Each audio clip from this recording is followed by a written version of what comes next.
Question 12. Question number 12. Which fruit is known for its high vitamin C content and is commonly used to make juice? Decorum in the house, please. Cherry. Which? Mango. Eh? Mango. That's what I think. Mango. That's my answer. Wrong. Orange. Okay. Next segment. Sports. 5. 5. Gone.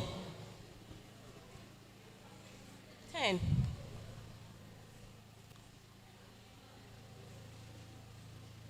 Gone. 12. What was the first city to host the Olympics twice? Which country was the first city to host the Olympic twice?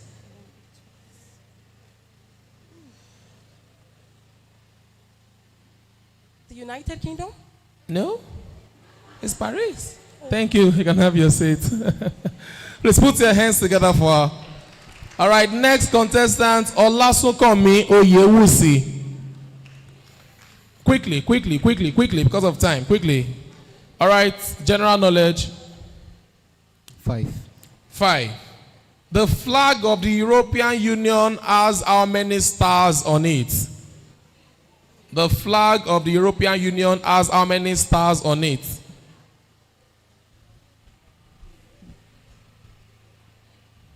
50. Wrong. 12. Agriculture. 4. 4. What is the primary function of the root system in plants? Absorb water. Correct. Absorbing water and nutrients from the soil. Correct. All right. Sports. 4. Gone. Which one is available? 2. You want 2? What sport is best known as the king of sports? What sport is known as the king of sports? Football. Correct. Next contestant, Oluwafemi Ajongolo. General knowledge. Question number 1. Question number 1. Chapal Wadi is the highest mountain in Nigeria. What state is it located in? Adamawa. Wrong. Taraba. I'm checking state and capital. All right. Sports. Question No, one. sorry, Agric. Question 1. Question 1. What marital name is given to the science of breeding, feeding, and caring for farm animals in the proper way? What marital name is given to the science of breeding, feeding, and caring for farm animals in the proper way? Animal husbandry. Correct.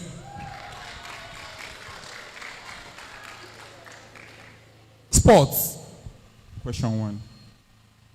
The Olympics are held every how many years? 4 years. Correct.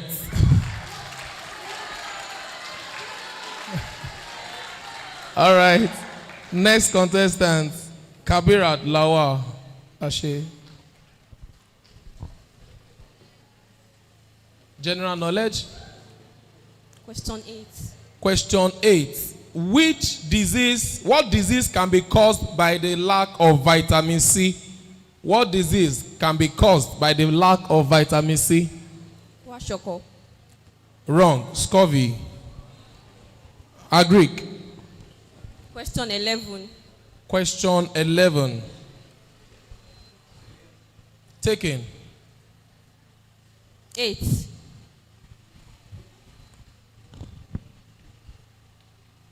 Which country is the largest producers of banana? In the whole world, which country is the largest producers of banana? China. Wrong. India. Sports. Question 8. Question 8. In soccer, what body part can't touch the ball? And Correct. All right, next contestant. Okay. Gideon Joel. Please, would appreciate decorum in the hall, please. Decorum, thank you. It's a competition. Question General number knowledge. Yeah? Number 9. Question number 9. What does a snake shed a few times a year? It's skin. Its skin. Correct. Agriculture. Number 9. Huh? Number 9. Question number 9. Yes, sir. What is the process of removing undesirable plants from a cultivated field called? Weeding. Correct. Sports. Question number 9. What sporting equipment is used for striking a tennis ball? Pads. Silence in the hall, please. What sporting equipment is used for striking a tennis ball? Tennis pads. Wrong. Rackets. Please, silence in the hall, please. Silence in the hall, please. Next contestant, Adekunle Ayomide. General knowledge. Question 13. Question 13. What natural physical feature was Nigeria named after? What natural physical feature was Nigeria named after? Rock. Wrong. River Niger. Agriculture. Question 13. Question 13. What is the term for the process of removing unwanted parts of a plant to promote better growth? Let me take it again.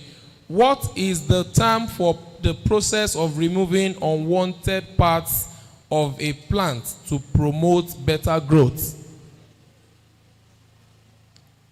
Pruning. Correct. Sports. Question 13. Question 13. When an Olympic athlete wins first place, what color of medal do they get? Gold. Correct. Next contestant, Idowu Ademola.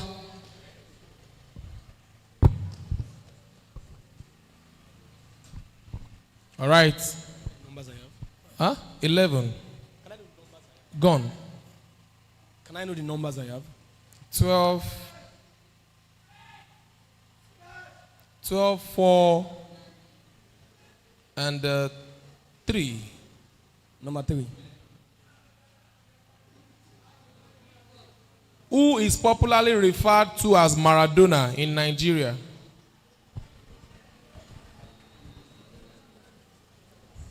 Ibrahim Babangida. Correct.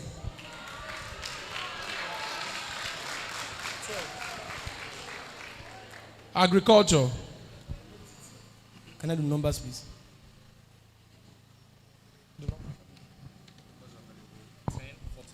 10, 14, 15. 14. 9. Oh, is that for agric? Yes. Okay, pardon me. 14. Which vitamin is primarily obtained from exposure to sunlight and is important for bone health? Let me take it again. Which vitamin is primarily obtained from exposure to sunlight and is important for bone health? Vitamin D. Correct. Sports. Can I have numbers left, please? Numbers available.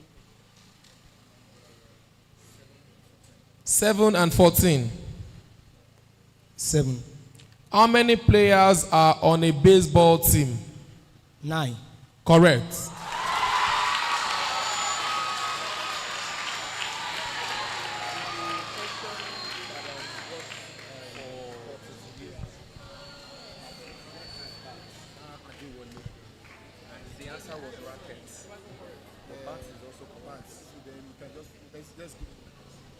Okay, my panel of judges called my attention to something now. Who was that?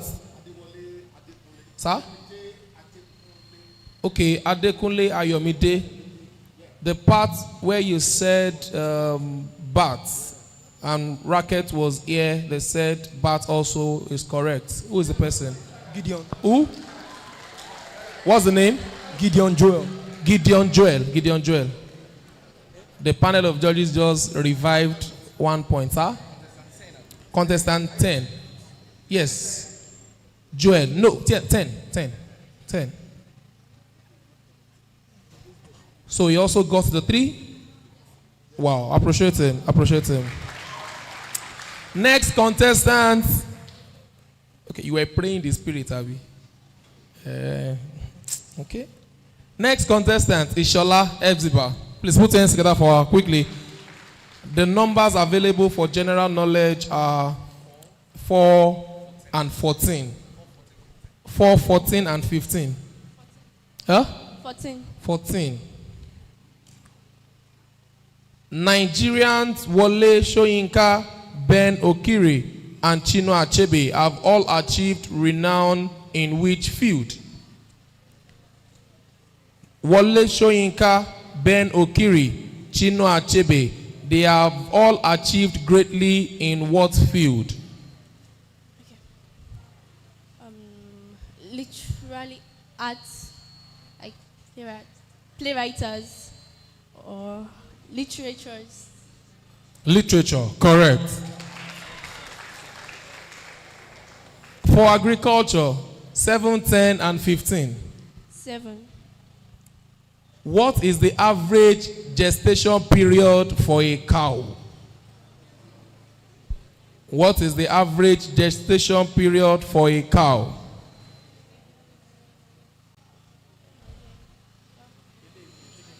Like Okay, time up. The correct answer is 9 months. Sports, 3 and 14. 3. 3. Which boxer fought against Muhammad Ali and won?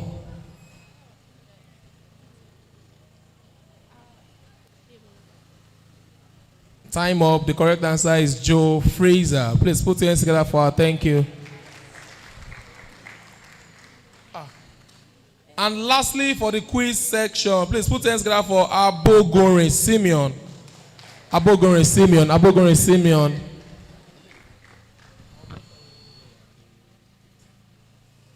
Okay, just one question, and that is question 15.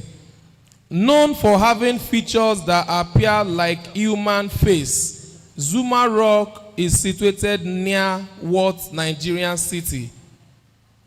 Which Nigerian city is Zuma Rock situated near? Abuja. Correct. Agriculture. 10 and 15.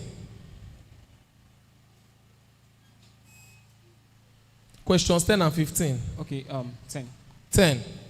What crop is commonly used to make ethanol fuel?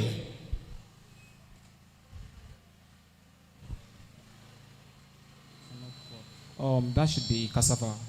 Wrong. Corn. For sports, questions 10 and 14. Question 14.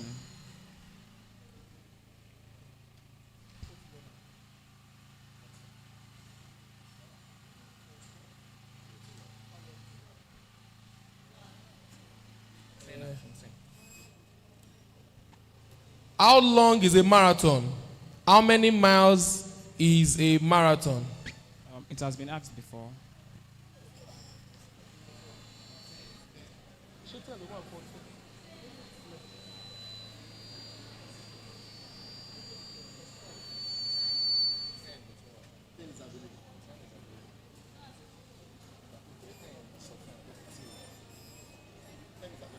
Okay. What African country was the first to qualify for a World Cup? That is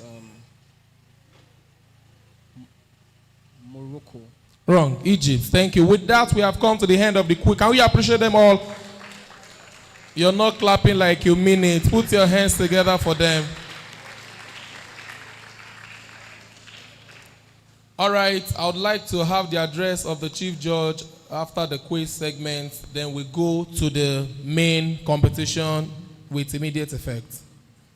We should just continue? All right, thank you. Now it's time for your real presentation. Are you ready now? You have 3 to 5 minutes to deliver on the topic, the disappearance of communal lifestyle bastardized our moral values as a people. Ladies and gentlemen, leading the floor is the first contestant. Put your hands together for Olaleko Oladipupo. Please put your hands together for him.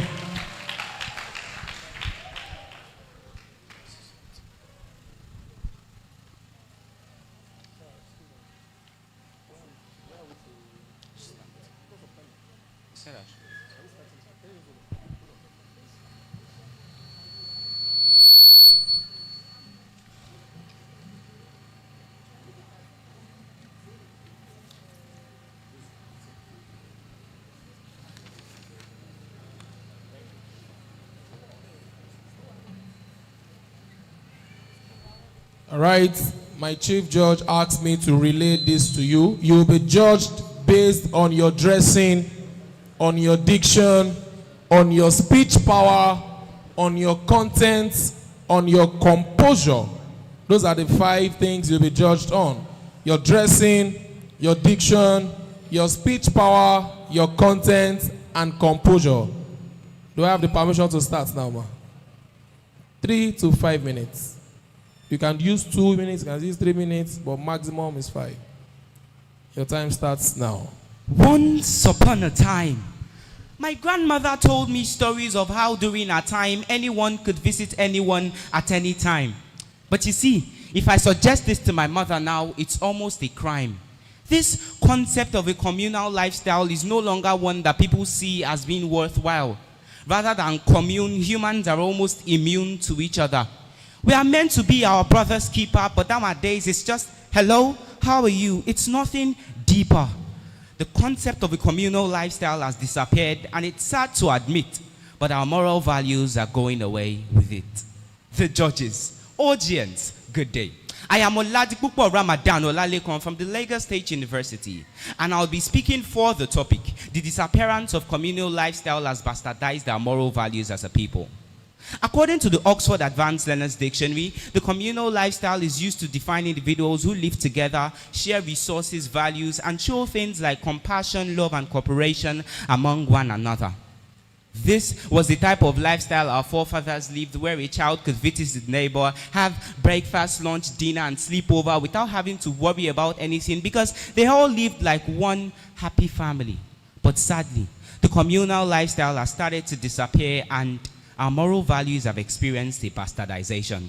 I'll explain how, but I want everyone here to understand, so I've made it as simple as A, B, C. A, an increased level of isolation and loneliness. B, better avenue for responsibility has been removed. And C, constant practice of good moral values is no longer provided for.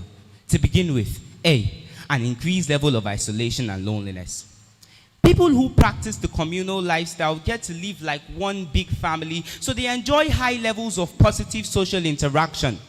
And the benefit of this, according to an article published in the Encyclopedia of Neuroscience in 2009, is an increased quality of moral values. But sadly, as the communal lifestyle starts to disappear, we see individualism replacing it with its ugly face. But individualism breeds isolation and loneliness. But the problem with this is, according to a paper published by the Association for Consumer Research in 2013, isolation reduces the quality of moral values. Hence, it's safe to say that the disappearance of communal lifestyle has led to a bastardization of our moral values, because if communal lifestyle did not disappear in the first place, we would not have to deal with the concept of isolation and loneliness. Moving on to the next point. B, better sense of accountability has been removed. We all know that there are boys who smoke but wouldn't dare smoke around their neighborhood because people could potentially tell their parents. There are girls who dress indecently but would not dare wear anything revealing around their house because words could get to their parents. You see, when there are people who can hold you accountable for your actions, you tend to have this innate sense of responsibility that improves the quality of our moral values. But since the disappearance of the communal lifestyle, we have neighbors that barely know each other's names. This happens especially in regions like estates. And this removes that innate sense of responsibility that someone can hold me accountable, leading to a decline in our moral values. You see, we wouldn't have to face this problem if the communal lifestyle had not disappeared in the first place. So it's safe to say once again that the disappearance of communal lifestyle has led to a bastardization of our moral values. Lastly, constant practice of good moral values is no longer being provided for. Benjamin Franklin once said, "Tell me and I will forget. Teach me and I will remember. Involve me and I will learn." The concept of a communal lifestyle actively involves everyone in the practice of encouraging good morals like cooperation, compassion, love, and tolerance. And you see, this is the best way to teach a child good morals, but as the communal lifestyle disappears, individualism is not providing that avenue for practice of good morals, leading to a decline of our morality. Audience, I want you to see that in reality, we don't need Davido to enjoy a better time. We don't need Burna Boy to stand twice as tall. We don't need Pastor Adeboye to redeem ourselves. We need empathy, love, and a resurrection of good moral values. And the communal lifestyle is that one drug that addresses all of these problems. Thank you.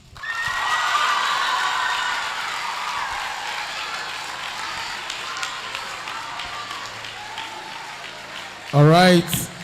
Thank you. Omar Sherifat, you have the floor.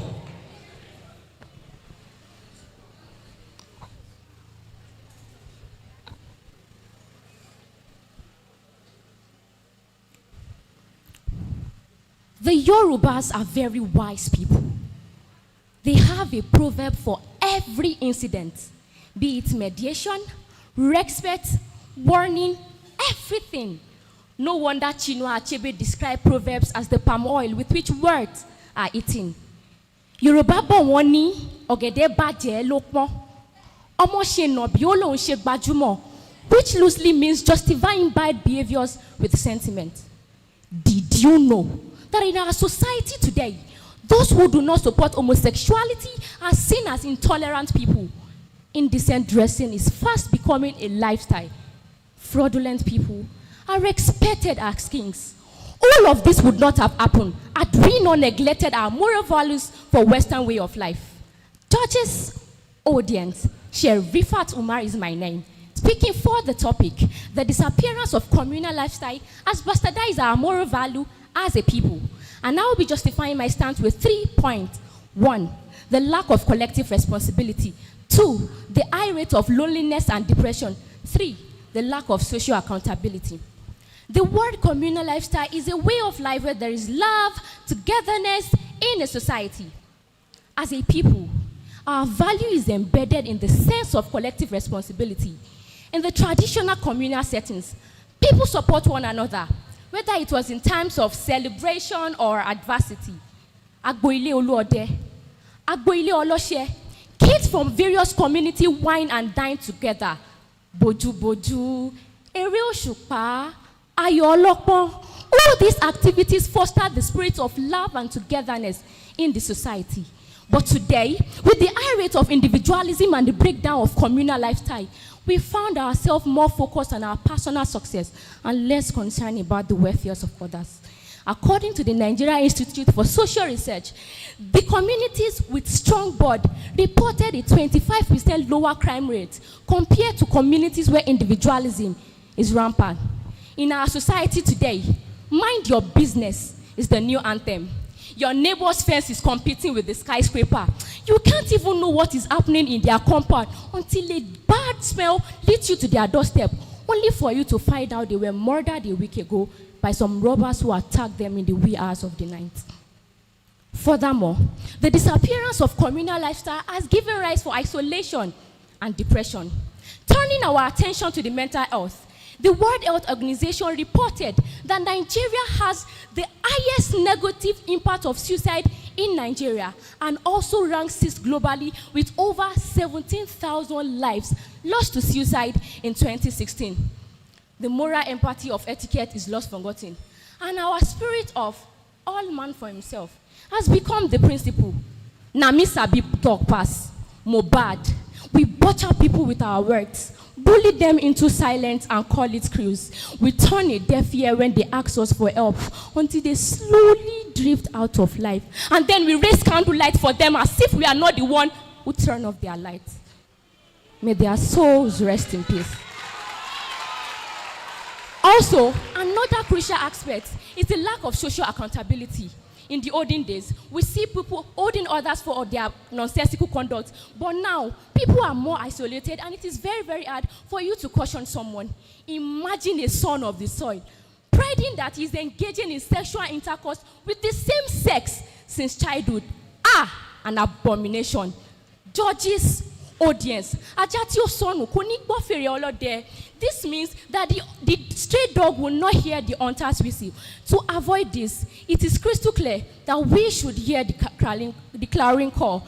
Arise, O compatriots. This is not the time to talk like a parrot. Let's do this with our hearts and might, so that the body will be light. In the middle of the tunnel, I can see light. When there is light, things seem to be tight. In a nation where we all will no longer live in glory, so that we can all proudly shout, to God be the glory, because you cannot future in a future whose picture you have not captured. So, picture that future and do the necessary things. Thank you.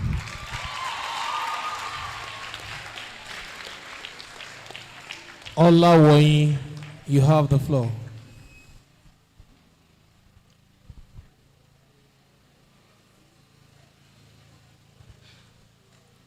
June 2012, the Dana airline crash which occurred in Iju-Ishaga, Lagos. Instead of rushing to rescue the people dying in the plane, thousands of onlookers began using their phone to capture images of this dying plane. The judges, this shocking incident raises questions about our morals as a people. Judges, ladies and gentlemen, standing in front of you today is Olawoyin Hawal, and I will be speaking in support of the notion which states the disappearance of communal lifestyle has bastardized our moral value as a people. Communal lifestyle is a way of living in which people share responsibilities, resources, and decision making. For people do not make use of the communal lifestyle society has been known for prior to the advent of the colonial civilization. Many of our moral values has been bastardized, and I will be supporting my notion with 3 points. Firstly, erosion of value. Secondly, modernization. Thirdly, liberalism. Firstly, erosion of value. Parents often found themselves preoccupied with countless of responsibilities, sometimes leading to physical separation from their children.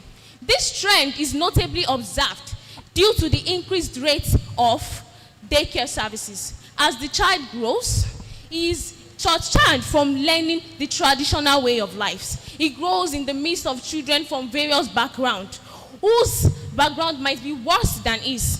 Gone are those days that a child is cautioned by his parents, relatives, neighbor, all of whom he sees as parents. Just like the Yoruba saying which says, Oju mẹ́rin ló bí ọmọ, ìgbà ojú ló ń wò. A child is given birth by his parents, but trained by many. Unfortunately, all of these are bygones. This is evident in Linda Ikeji's blog. On November 21st, 2021, a mother allegedly invaded Jericho High School in Ibadan with dogs to beat up a teacher for disciplining her child. She has forgotten that igi kan ṣoṣo kò lè dànù bó ṣe.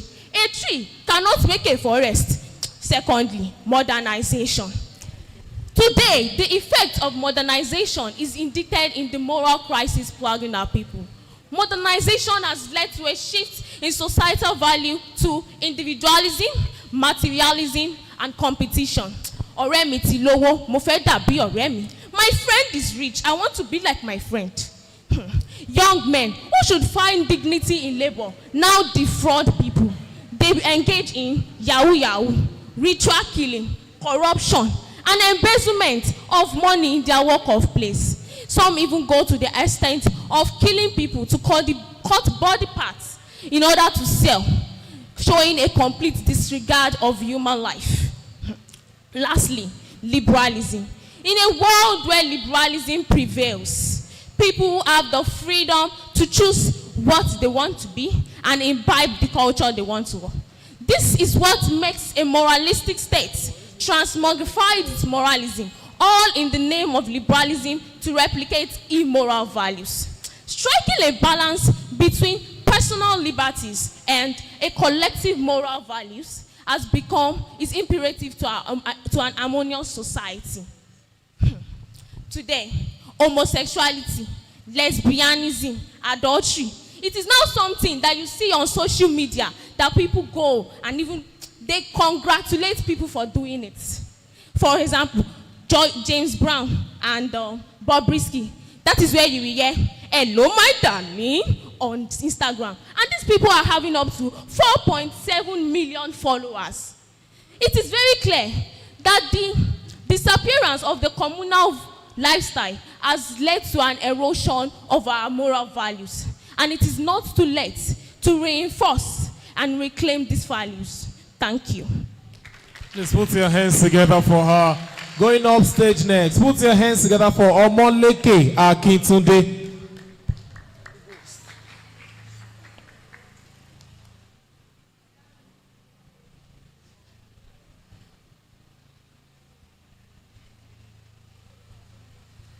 Hello, good evening, articulate judges, co-contestants, amazing ladies and gentlemen. I'm Omoleke Akintunde, and I'm going to be speaking against the notion that says that the disappearance of communal lifestyle bastardized our moral values as a people. And to do this, I'll be placing my tenets on three major fundamental concepts: people, morality, communal lifestyle. Pick the first one, people.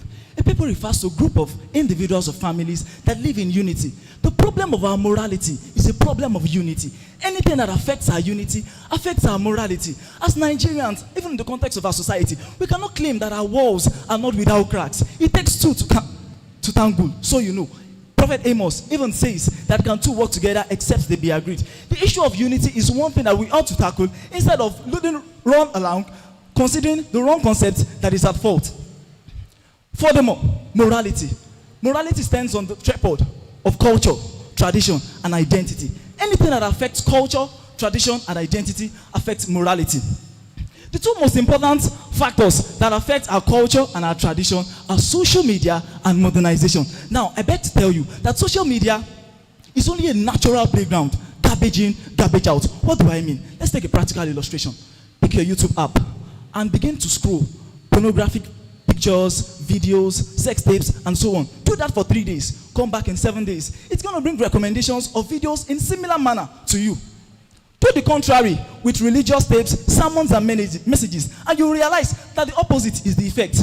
Friends, socialization and social media is only a natural playground. Whatever you give it is what it gives back to you. Garbage in, garbage out. What about modernization? In the ancient times, one of our very esteemed moral values includes the fact that our mothers breastfeed their children. What did modernization tell us? Modernization points to you what is new. Modernization told us that breast milk is actually containing very good nutrients for the child's upbringment. It never forced you to breastfeed your child. It never forced you not to breastfeed your child. Hence, whatever action you take based on this information is your own decision.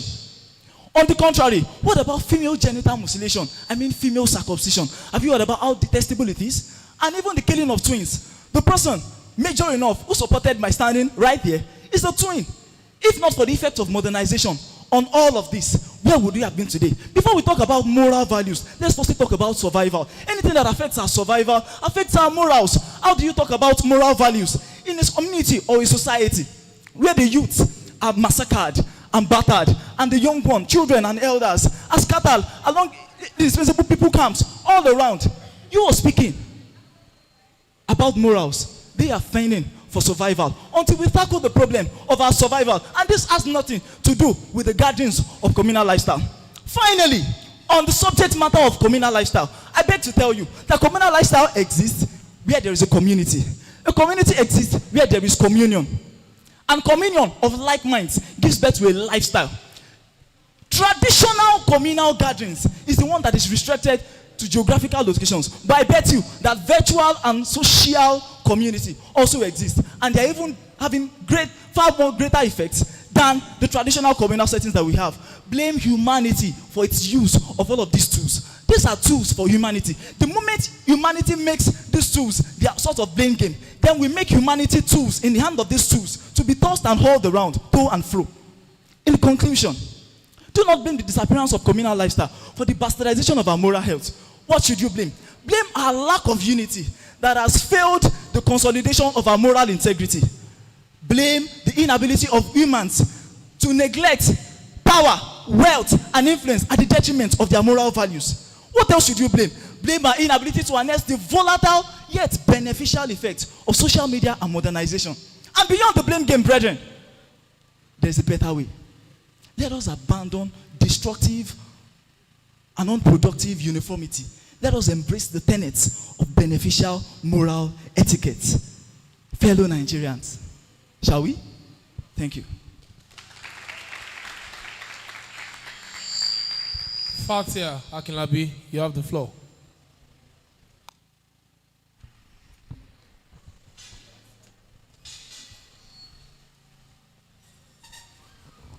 All right, hold on. All right, well done, contestants. Just two things very quickly.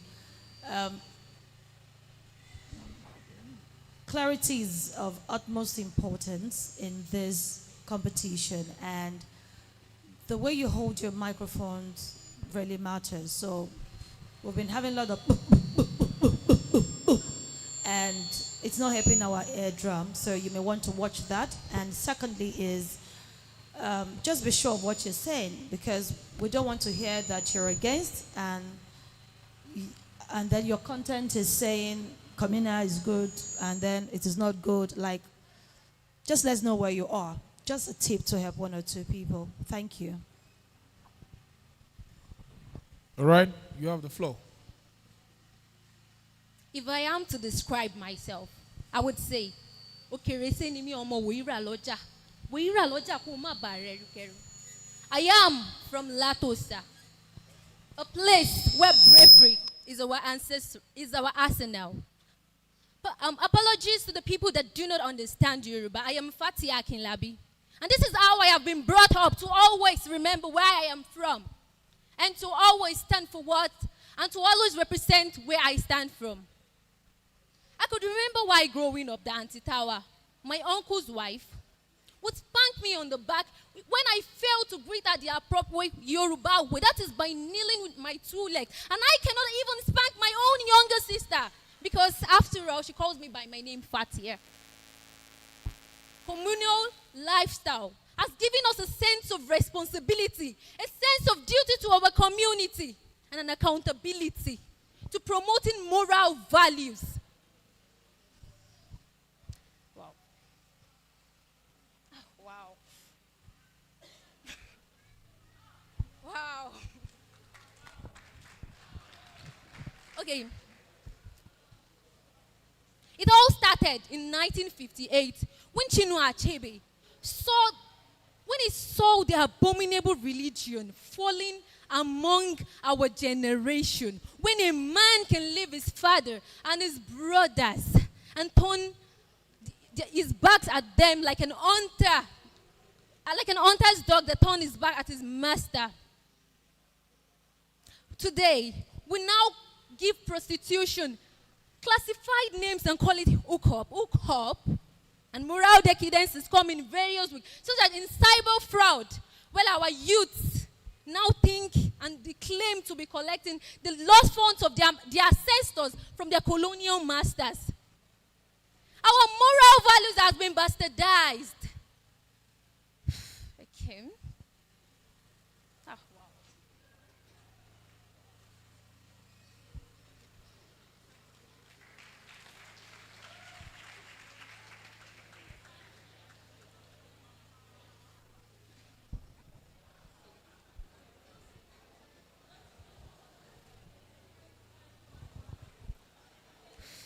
Wow.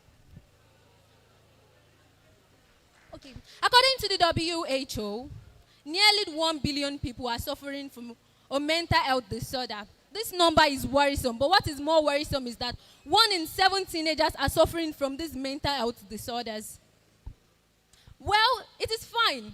Since we have all decided to conclude that the status update of our families and friends on the street of WhatsApp and Instagram indicates that they are doing well and fine. But are they truly fine? Are they doing well?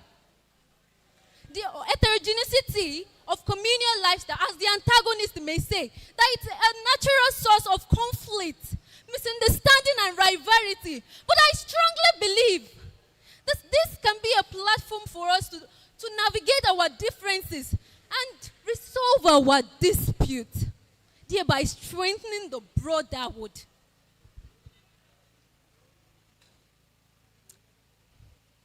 Panel of judges, you would agree with me that it is high time that we reflected on our challenges and work hand in hand to see that change that we want to see in our society by embracing communal lifestyle.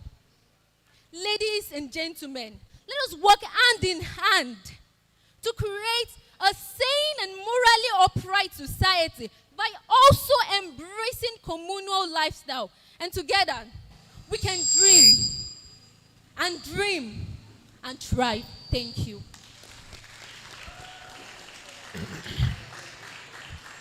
Olabode Folashade, you have the floor.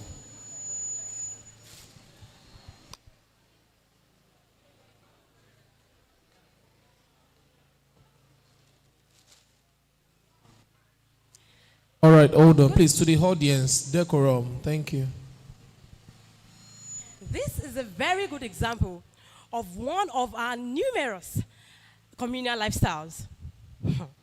Then we had no fear of theft. Nobody will go there, buy something without paying. People got other things done and left their farm produce and goods for people to buy. They get there and meet everything intact. Do we still have that now?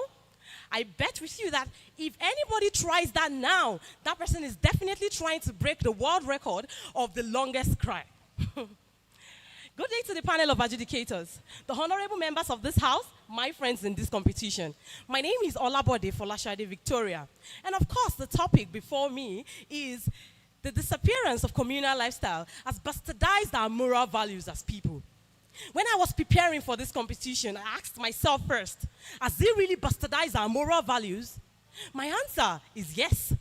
To better understand this topic, we need to bring out the key word in the topic, communal lifestyle. What exactly is communal lifestyle?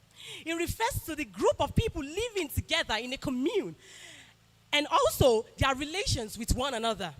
The two words, communal, commune, these words are related to the English word common, which means something shared. Right from inception, Africans have been communal, following the matriarchal and the patriarchal system. African spirituality enshrined our culture, our religion, our beliefs, our diversity, also our relations with one another. African retained self-expression as well as communion amongst themselves. However, due to the advance of imperialism, colonialism, we have lost our heritage. We have lost what we call our culture. Loving one another is nowhere to be found anymore. Now we have adopted the Caucasian culture, throwing away our African culture. We brought in and adopted the European conservative style of living, that breeding, egotism, also the philosophies and quotes like all man for themselves. Listen to me. How can I be happy when my brother or my sister is sad? Isn't it appalling? Isn't it barbaric? And so I ask myself the question, Africans, why have we decided to adopt the Western culture? Also, we have, due to a lot of these Western conversions, we have evils in our society. Robbing, cybercrime, prostitution, also raping, is so rampant in our society. People no longer weigh the consequences of their actions and also check out the long-lasting effect it will have on the people. Africans. A good example of cyber fraud is that's very important. The former important internet personality and influencer, Abbas Olorunwa, popularly known as Hush Puppy. Hush Puppy continues to defraud people, to swindle people of their hard-earned money. He continued and continued till he got caught. Now, all thanks to him, the country is highly profiled. That is, Nigerians. We no longer have free access to travel around the world because they see us as thieves. They see us as robbers. All thanks to him. He also has to live on his shoulders now, as he will be viewed, and he will continue to be viewed as an ex-convict. I would like to tell you a short story. A colonialist performed a social experiment performed a social experiment in the eastern part of Africa. Bought sweets and had children raised for the sweets. As expected, they did just that. But the first child that got there did what? Looked behind and shared the sweets to the children coming behind him. Then the colonialist asked, I am so shocked. Why would you do this? At least you got there first. Why not take it all to yourself? And the child responded, Ubuntu, meaning I am because we are. How can I be happy? The child said that, how can I be happy if these children are sad? The Yoruba counterpart of that is Omoluabi code of conduct of the Yorubas and the Africans. According to Goethe, if we only see the word, Time up. if we only see the word as mountains, cities, and rivers, we are definitely. Please put your hands together Thank for you very much. Olabode Folashade. Thank you. Olasukomi Oyewusi, you have the floor.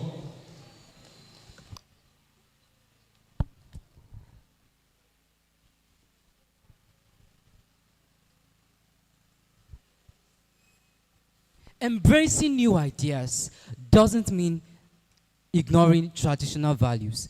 This is the reality of Ada, a young woman raised in the city of Osogbo with traditional and modern values. She is a successful businesswoman who acknowledges the Yoruba culture of kneeling when she sees her in-laws.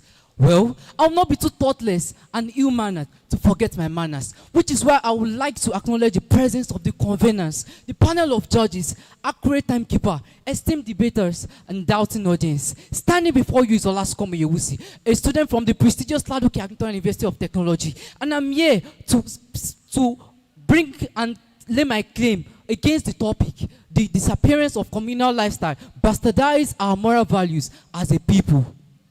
One thing we all need to learn is that we need to learn how to evolve.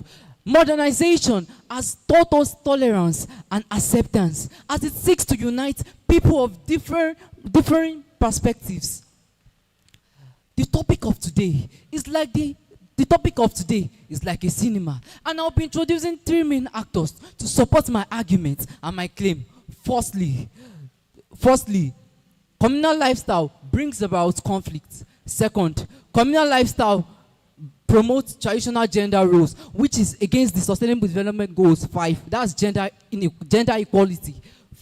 3, we can explore other factors that can contribute to moral values.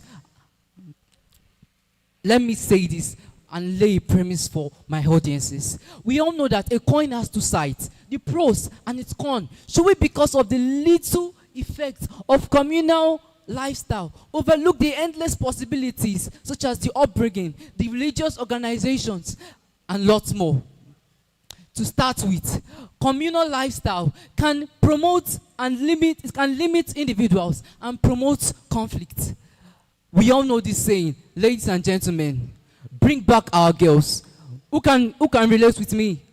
Bring back our girls. This was a statement by mothers who were afflicted by the Boko Haram insurgency. This was an insurgency that started in 2009. A communal lifestyle, a communal group, the Boko Haram, who terrorized terrorized and stigmatized people in their localities, which led to thousands of deaths and conflicts. Furthermore, communal lifestyle promotes traditional gender roles. Traditional gender roles, which is against the Sustainable Development Goals. That's the gender equality.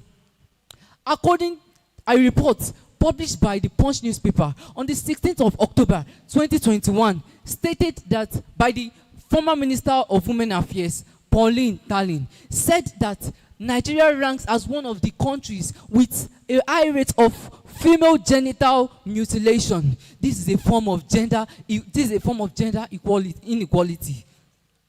It was further estimated by the UNICEF that about 19.9 million people were victims of female gender mutilations, which is a form of gender inequality.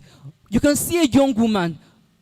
Most cultures of our communal lifestyle tend to give this ideology that a woman should remain with her family and take care of her family without exploring the opportunities of education and a career. Moreover, we have other factors that can help in improving our moral values as a people. We have moral education, which has been included by the government as civic education for the past 15 years as a compulsory subject in tertiary universities, in secondary and primary schools. We also have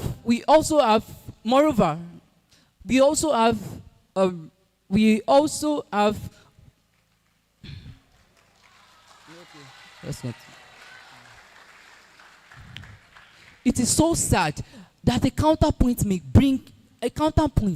someone may bring is that communal lifestyle, the disappearance of communal lifestyle promotes isolation. However, we have religious organizations that can assist and help our moral values. With all said and done, let us put an end to self-inflicted wounds. Let us deny our adversaries the satisfaction of putting the disappearance of communal lifestyle as a blame for our moral values and as a people. I remain Olaskome Iwusi from the prestigious Laduke Akintola University of Technology. Thank you. Oluwafemi Ajongolo, you have the floor now.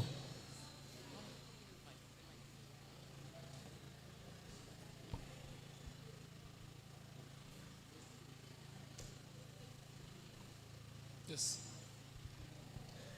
When a child seeks to do something wrong, such child is likely to do it alone and in secret. When a teenager or youth seeks to engage in immorality, such person would usually do it alone and in secret. And even adults, when engaging in immorality, will likely do it alone and in secret. What does all of this reveal to us? That immorality thrives under individualistic settings. And where there is a decline in communal values, there is an attack on our moral values. The panel, co-debaters, ladies and gentlemen, standing before you is Oluwafemi Ajongolo, here to support the motion that the disappearance of our communal lifestyle has bastardized our moral values. Before proceeding, however, it's important to lay a foundation for this intellectual edifice by first defining key phrases and terms in this debate, including moral values and communal lifestyle. According to Encyclopedia Britannica, communal values refers to a set of people living together in a single commune that is in shared commonality. On the other hand, moral values refers to a set of principles and beliefs that guide us in making the right decisions in various situations. Having established all of this, I'll be premising my debate on three major pillars with the acronym ILL. I, for the inherently communal nature of moral values. L, for the lack of conventional enforcement mechanisms for moral values. And the second L, for the loss of moral values in individualistic societies. Starting with the first I, which is the more inherently communal nature of moral values. It is important to understand that when you understand morality properly, it can be defined in two major ways: personal morality and communal morality. However, on deeper probe, you realize that individual morality or moral values is often influenced by communal moral values. In short, our personal values are a reflection of our communal values. Hence, we realize that where there is a decline in communal living and communal values, this will inherently result in a decline in our moral values. And this has been backed up by the Holy Book when it clearly stated that in the absence of counsel, people perish, but in the multitude of counsel, there is safety. Moving to the second pillar of this intellectual discourse, which is the lack of common enforcement mechanisms for morality. As human beings, we tend to do only things that we ought to do, or that we must do, or that we want to do. What this simply means is that in circumstances where there is no way that we can be forced into doing things, we are likely not to do them. And this is a problem with morality, because morality lacks enforcement mechanisms. And this means that human beings will likely do what benefits them, regardless of whether they are moral or immoral, except, of course, where there is an enforcement mechanism. And this is the role the community comes to play. By adopting unconventional methods of enforcing morality, for instance, through social ostracization, we are able to ensure higher levels of adherence to communal values and to moral value system. In fact, this is supported by the Yoruba proverb which says, Ojú mẹ́rin ló ń bímọ, ṣùgbọ́n igba ojú ló ń tọ́, which roughly translates into meaning that it takes two people to make a child, but it takes the whole community to raise that child on the proper value system. In short, just as police officers and law enforcement agencies are to laws, the community is to our moral value system. And moving to the final pillar of this intellectual discourse, which is the fact that the loss of moral values in individualistic settings, when you examine the history of Nigeria in tandem with its present realities, we are faced with one stark reality, that our moral values have declined over time, just as Nigeria has become more individualistic in nature. This is because everyone is simply minding their business while things are falling apart. There was a country. But beyond all of that, it's important to understand that when you compare Asian and African countries that are largely communal in nature with their Western counterparts that are largely individualistic in nature, we realize that the value systems that are obtained in these Asian and African communities are usually higher and better when compared to their Western counterparts. If all of this does not prove to you without any iota of doubt that a communal lifestyle is very necessary for protecting our moral values, I don't know what else will. In conclusion, a communal society can be likened to a full mirror via which we are able to see our moral principles and values. An individualistic society, on the other hand, can be likened to a shattered mirror. And just as a shattered mirror cannot provide you with a full picture of what you look like, an individualistic society cannot provide you with a perfect picture of what moral values are supposed to look like. Thank you very much. Gideon Joel, you have the floor now.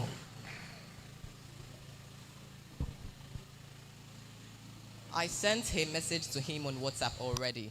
He's feeling very much fine now. Oh, really? He's feeling very much fine now. You sent a message to him on WhatsApp while you live in the same compound. Brother, what happened to a visit? Distinguished audience, we live in an era of unprecedented connectivity where Wi-Fi has replaced our high five, where WhatsApp has replaced our WhatsApp. In this era of virtual connections, we've forgotten our communal reflections. Statistics tell a tale of isolation's escalation, a moral decay in our foundation. The world we claim to have at our fingertips. But we have stopped to consider the cost. We have acknowledged the toll it is taking on our communal lifestyle and consequently on our moral values. All protocols duly standardized. Standing here on this exalted platform before you is an advocate of communal lifestyle, Joel Gideon Olawale, and I'm here today to advocate for communal lifestyle as a strengthening tool for our moral values as a people, and to speak in full support of the motion which states the disappearance of communal lifestyle has bastardized our moral values as a people. What does moral values actually mean? According to Invictus International School, moral values are defined guidelines that assist a person in making decisions between the right and the wrong. Communal living has been the cornerstone of human civilization for a millennia. It's in the marketplaces, it's in the villages, and it's in the spaces shared where bonds are forged, where values are instilled, and where the sense of belonging thrives. However, today, we're witnessing a shift.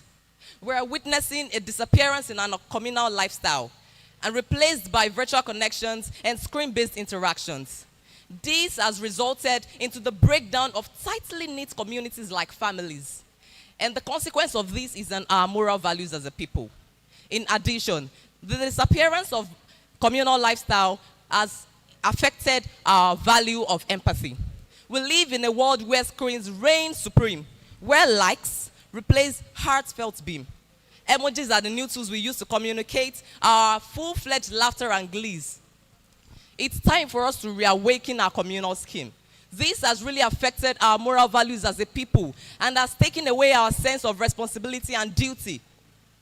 Moreover, communal living has been a very, very great thing in our environment, and it has been a strengthening tool in our environment, which has aided our communal lifestyle. In pixels and likes, we've lost our sight. Our society, our communal bonds are moving out of our sight. My audience, let's delve into the numbers. Studies have shown a steady rise in loneliness and social isolation. According to an article published by Guardian Nigeria on the 23rd of May 2022, it was stated that about 33% of adults are experiencing loneliness and isolation in the world. This is not just a statistics. It's a collective cry of human interaction. We have become islands in the sea of digital noises. It's time for us to come together and interact as humans in our various communities. Think of it as a symphony orchestra, where all instruments play individually their parts and harmonize with the others to create a beautiful, cohesive piece of music. In our communities, we are the instruments. With our own unique strengths and contribution, when we come together, we can create something bigger than ourselves. And so we can produce harmonious sounds. But when we isolate ourselves, when we retreat into our individual spheres, the symphony falters and the music fades. In conclusion, my dear audience, while we are at the crossroads of connectivity and communal living, let's not forget the profound impact it has on our moral values. Let's arrive for a future where screens do not replace smiles, where virtual likes do not overshadow genuine hugs. Let us come together as a community. Let us build our community. Let us build our communal values and boost and fuel our moral values.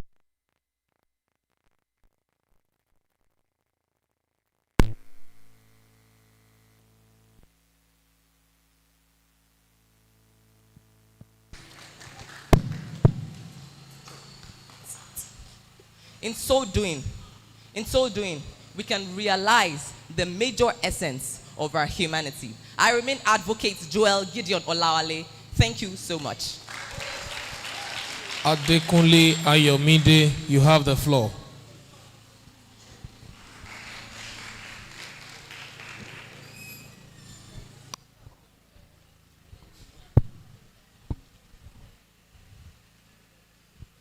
Even if it is easy for BC to learn her ABC with a PC, it can never be easy for BC to learn how to communicate, interact, and behave morally right in a society with her PC. Ladies and gentlemen, indeed, communal lifestyle promotes and elongates our virtual heritage and our moral heritage. No wonder, on the 22nd of March, year 1964, Martin Luther King Jr., he said, and I quote, "We must learn to live together as brothers, otherwise we will perish together as foes." So, no matter the matter that we can bring to this matter, what really matters is that the only matter that will occupy the space of today's speech is that communal lifestyle is the only matter that matters. Ladies and gentlemen, the topic of today's speech is a very, very complex topic. However, I, Adekunle Ayomide, will be breaking down this complex topic piece by piece. So be at ease. And as a great cook, I will be cooking the topic of today's debate even better than Hilda Basi. So my dear judges, intelligent audience, get ready to be served a very, very delicious meal, as I will be bringing forth food for thought, a menu of logic, and a meal of bant. So, ladies and gentlemen, firstly, what is a communal lifestyle? A communal lifestyle refers to a community whereby the members of a community interbreed together. So you see, a communal lifestyle is not only a lifestyle whereby people share their lands together. It also refers to a community whereby people are able to interbreed and connect themselves to their mistakes. My intelligent audience, a communal lifestyle is a reflection of how our children are being morally taught in the olden days. So you see, even the question of today's debate has already been answered by our elders. And another says, what the elders see while sitting down, even if people climb up, they cannot see it. A Yoruba adage say, ojú mẹ́rin ló ń bímọ, ṣùgbọ́n ìgbà ojú ló ń wò. Meaning, two parents can give birth to a child. However, it takes a community to train a child. So you see, communal lifestyle helps to instill in our children positive value needed to transform our society. However, it is so unfortunate, pathetic and devastating that this our communal lifestyle, which was once our reality, has now become an illusion. Unfortunately, what we have today is that the reality of our entity is that immorality has taken over our society. Now, we have made the internet our planet, the social media our home. People now love Facebook, Twitter, Instagram more than they love their family members. Also, in today's society, it is so unfortunate that people now love Facebook, Instagram, and more than their family members. The reality of what we have in our society today is that people are forgetting that just like a side mirror, the social media objects in the social media are faker than they appear. Also, according to a news published by the Tribune newspaper on the 22nd of May, year 2022, it was reported that the major cause of social decadence in our society is the disappearance of communal lifestyle. Of course, what do you expect? If the foundation be destroyed, what can the righteous do? What we have in our society today is a lot of people who can even sell their home training just because of likes, comments, and views from strangers they don't even know online. Ladies and gentlemen, you see, the way out of this is that communal lifestyle is just like a bank. We must first bank on communal lifestyle to have access to the zenith of a central bank of new values, CBN. Because just like UBA, communal lifestyle will make you to be a man of moral heritage by teaching you fidelity. So you see, you will shine bright like diamond in this union. And I'm neither talking Union Bank. My intelligent audience, I call communal lifestyle a university. Because just like UI, our moral values are raised high. Hence, we never lag like Unilag. Of course, moral values are seen as OAU. Moral values are seen in a communal lifestyle as Oba, the king. So, even with our honesty, morality, these are the priority in the communal lifestyle. Hence, I call communal lifestyle a lead city. So, ladies and gentlemen, in conclusion, I hope I've been able to prove to you that indeed, the disappearance of communal lifestyle in our society is the major cause of ill manner we have. This well delicious food is well cooked by Adekunle Ayomide. Thank you so much.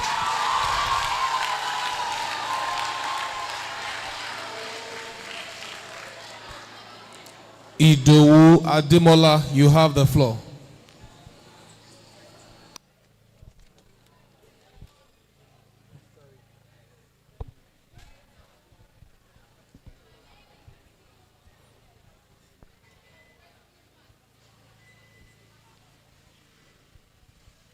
Ladies, gentlemen, listen. The journey of 1,000 miles does not begin with a step. It begins with an intent. For before you moved any muscle, your mind had considered the ordeal and had decided to act or do. Follow me. Intent is the inner drive that motivates our external actions. So, before we define communal lifestyle as people living together and sharing things, let us first understand that it is the inner sense of oneness and shared responsibility. But away from all that, I have come to tell a story of doom, to paint a picture of loss. Nigeria is an empire, and its people are soldiers. Soldiers armed with all manners of armory, metal helmets, brazen shields, glittering swords, impenetrable armor. Soldiers driven by a spirit of oneness. The Yorubas call it Ajoshepo. We picked up our weapons, that is our moral values, and warred for independence, and we won. But just after, seeds of discord grew. Ethnic fanatics here, religious bigots there. And though we were frantically onto a war for the development of our nation after independence, yet our oneness dwindled. And so we were battered in the battle for betterment. We began to lay down our weapons and arms, one after the other. We started by laying down our helmet of patriotism. It all began in the 1960s. The military saw embezzled funds in an unprecedented manner. Rather than protecting the unity and sovereign integrity of our nation, they looted her. Premium Times in 2017 reported that the military government looted about $40 billion in current day value. Even so, the civilian regimes proceeded with this embezzlement. I mean, I loot, you loot, a looter continua. But just before you point accusing fingers, how patriotic are you as a citizen? Does your heart palpitate with rhythms of passion when the national anthem is sung? Do you even obey the laws of the land? Well, next, we took up our breastplate of truth and integrity. My grandfather tells me tales of how many years ago, traders could leave their wares in the market with stones by the side to indicate the amount of each item, and there will be not one threat of theft. But if anyone dares that today, not only would the goods be stolen, they would also steal the furniture used to make the shop. It's sad, really. Cable News in 2019 reported and detailed 73 unfulfilled political promises made by politicians during election period and simply concluded that they lie. Integrity. I mean, let's even consider the ridiculous narratives they give us. Like a snake swallowing 36 million. Not even to mention the occurrences of 20th October 2020 at Lekki Toll Gate and the subsequent Detective Raj camera saga. Well, next, we lay down our sword, the sword of dignity of labor. We are Nigerians, and the color of our skin is a symbol of resilience, industry, and strength. Also, they are our body. It is our weapon to combat poverty. But the moment we lost our spirit of oneness, we also lost the value of dignity of labor. Premium Times in November 2017 reported that Nigeria clinched third place prize in global internet crimes. From Hush Puppy to that your guy who is always looking for old Facebook accounts to the Cash App gang. I know, you know, we all know. We all see the craze for immediate gratification and wealth. What happened to honest toil? What happened to diligent labor? Finally, we lay down our shield, the shield of courage. Courage that ought to defend us in the face of oppression and tyranny. Likewise, in the moment we lost our moment of our sense of oneness, we also lost our togetherness and unity. And remember what the Holy Book said, that a nation divided against itself cannot stand. Our vote is our ultimate voice. But some have in fact sold theirs for a morsel of meal. Imagine then, how can we stand up against this oppression when we already wine and dine with the oppressors? When I started this speech, I told you it was a tale of doom. Well, I lied. This is a story of hope. For the war for development has not yet ended. We can at this point reignite our spirit of oneness and togetherness. We can reclaim our moral values. We, ladies and gentlemen, can restart our 1,000-mile journey to rebuild our nation. We are one. So whenever Daniel Rega or very dark man on Twitter speaks against hypocrisy or hypocrisy in government or oppression, we should lend our voices too. Ladies and gentlemen, we should help these ones, even at those trying times. We should readjust our compass of moral values. Compatriots, soldiers, this is the new dope. Time up. So pick up your arms and let's fight this war to development. Thank you. Time up. Ishola Exiba, you have the floor.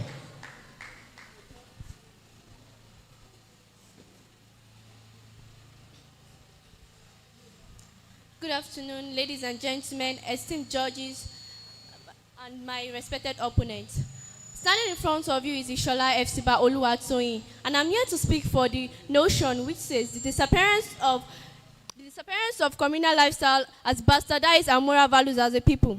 First, I would love to break down these topics because your knowledge about this topic is your foundation to know what I'm talking about. I'll start by explaining the meaning of communal lifestyle. Communal lifestyle means a group of people living together, sharing living spaces, resources, responsibility, and also developing a strong mutual support. And then, well, the disappearance of this communal lifestyle has really brought about the The disappearance of this communal lifestyle has brought to the bastardization of our moral values and societal values. Many traditional communes have been created in an attempt to find the perfect way of life.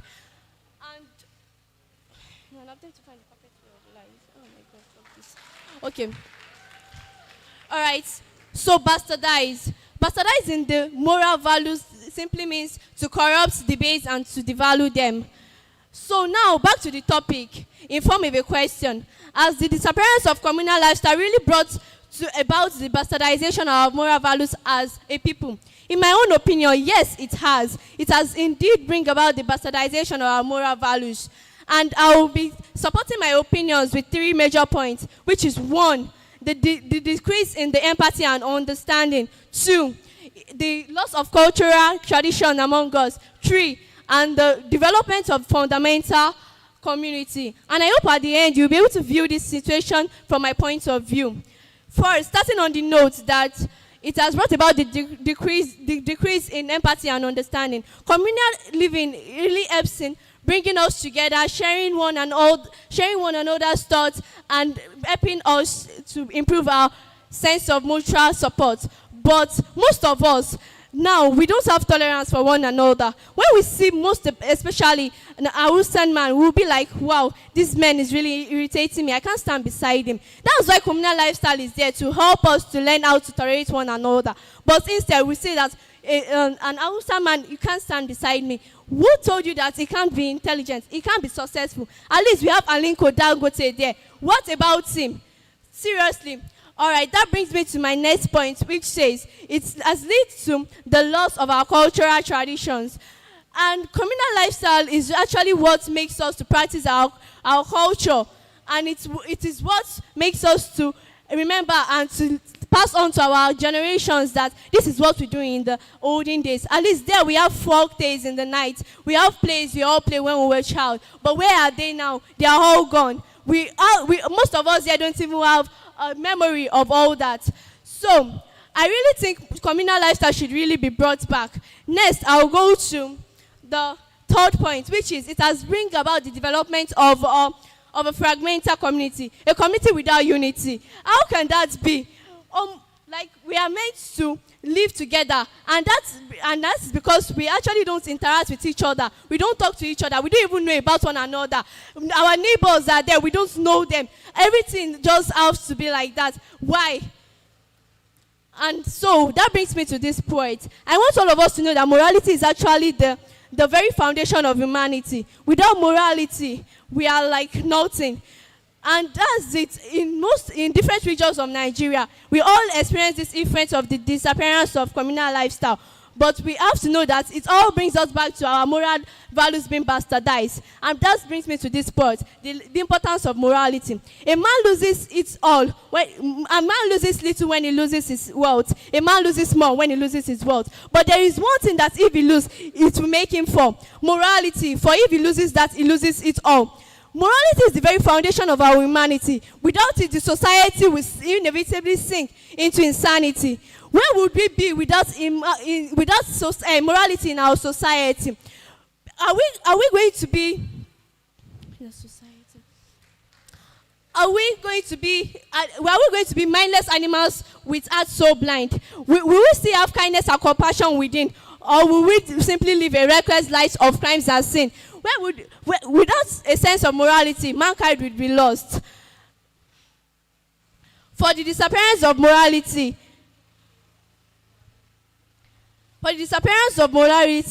people. Okay. If we're unable to differentiate between wrong and right, how can mankind possibly achieve a future so bright? Thank you. Thank you. Time up. All right. Aboguri Simeon, you have the floor.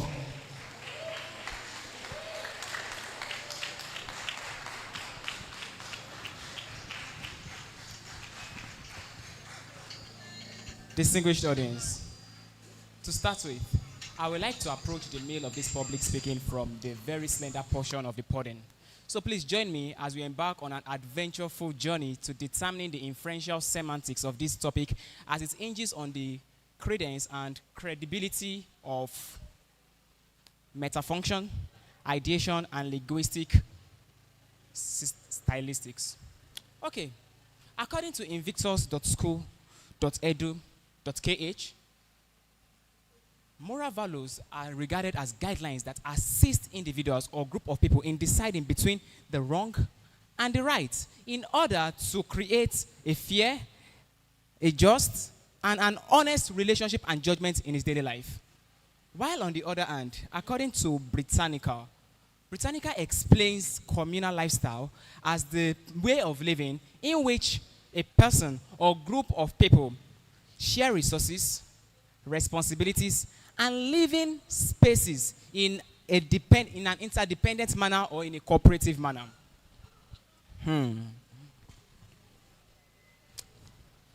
My Lord, having established this bedrock from which this topic ensues, I would like to tell you, without mincing words, that I, Simeon Abogorin, is supporting the motion that claims that moral values has bastardized our communal lifestyles. The disappearance of communal lifestyles has bastardized our moral values by the following incontrovertible fact that I'm about to enunciate unto you all real soon. Judging by the narrative in the Constitution in section 21,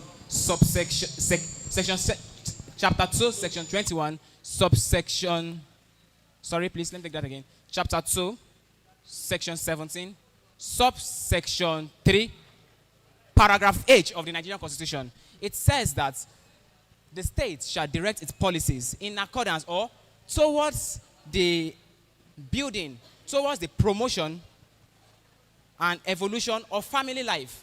Also in section 21, subsection, paragraph H of the Constitution also said, paragraph A of the Nigerian Constitution also said that the state shall also promote, protect, and preserve Nigerian culture as it hinges on the relevance of togetherness. Okay, now, what I'm trying to say there is that you may be thinking that why am I talking about family life and speaking about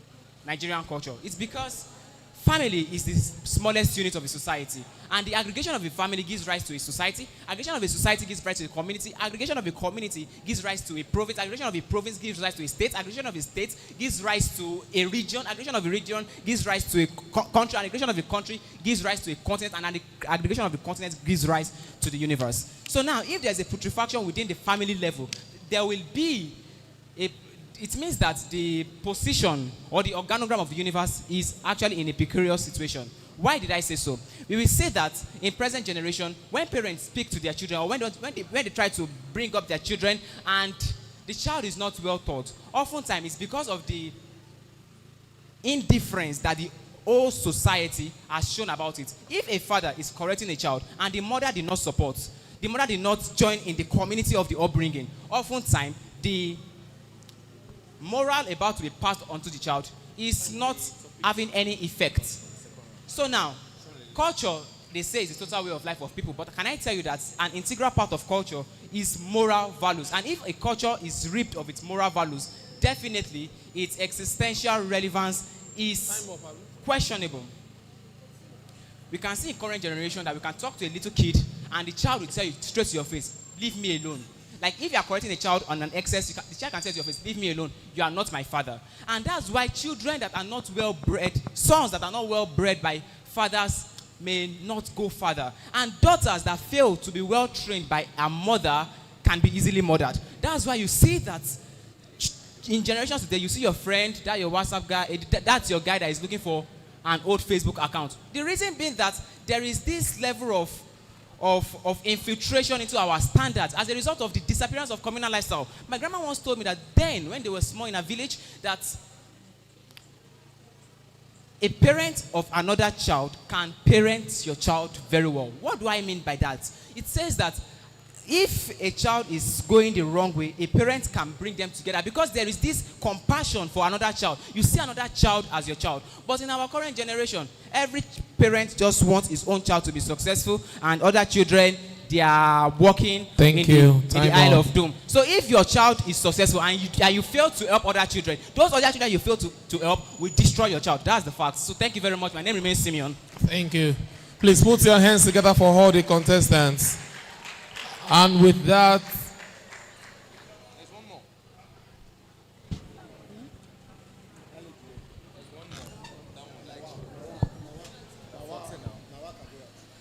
Lawal Kabirat. Please put your hands together for her.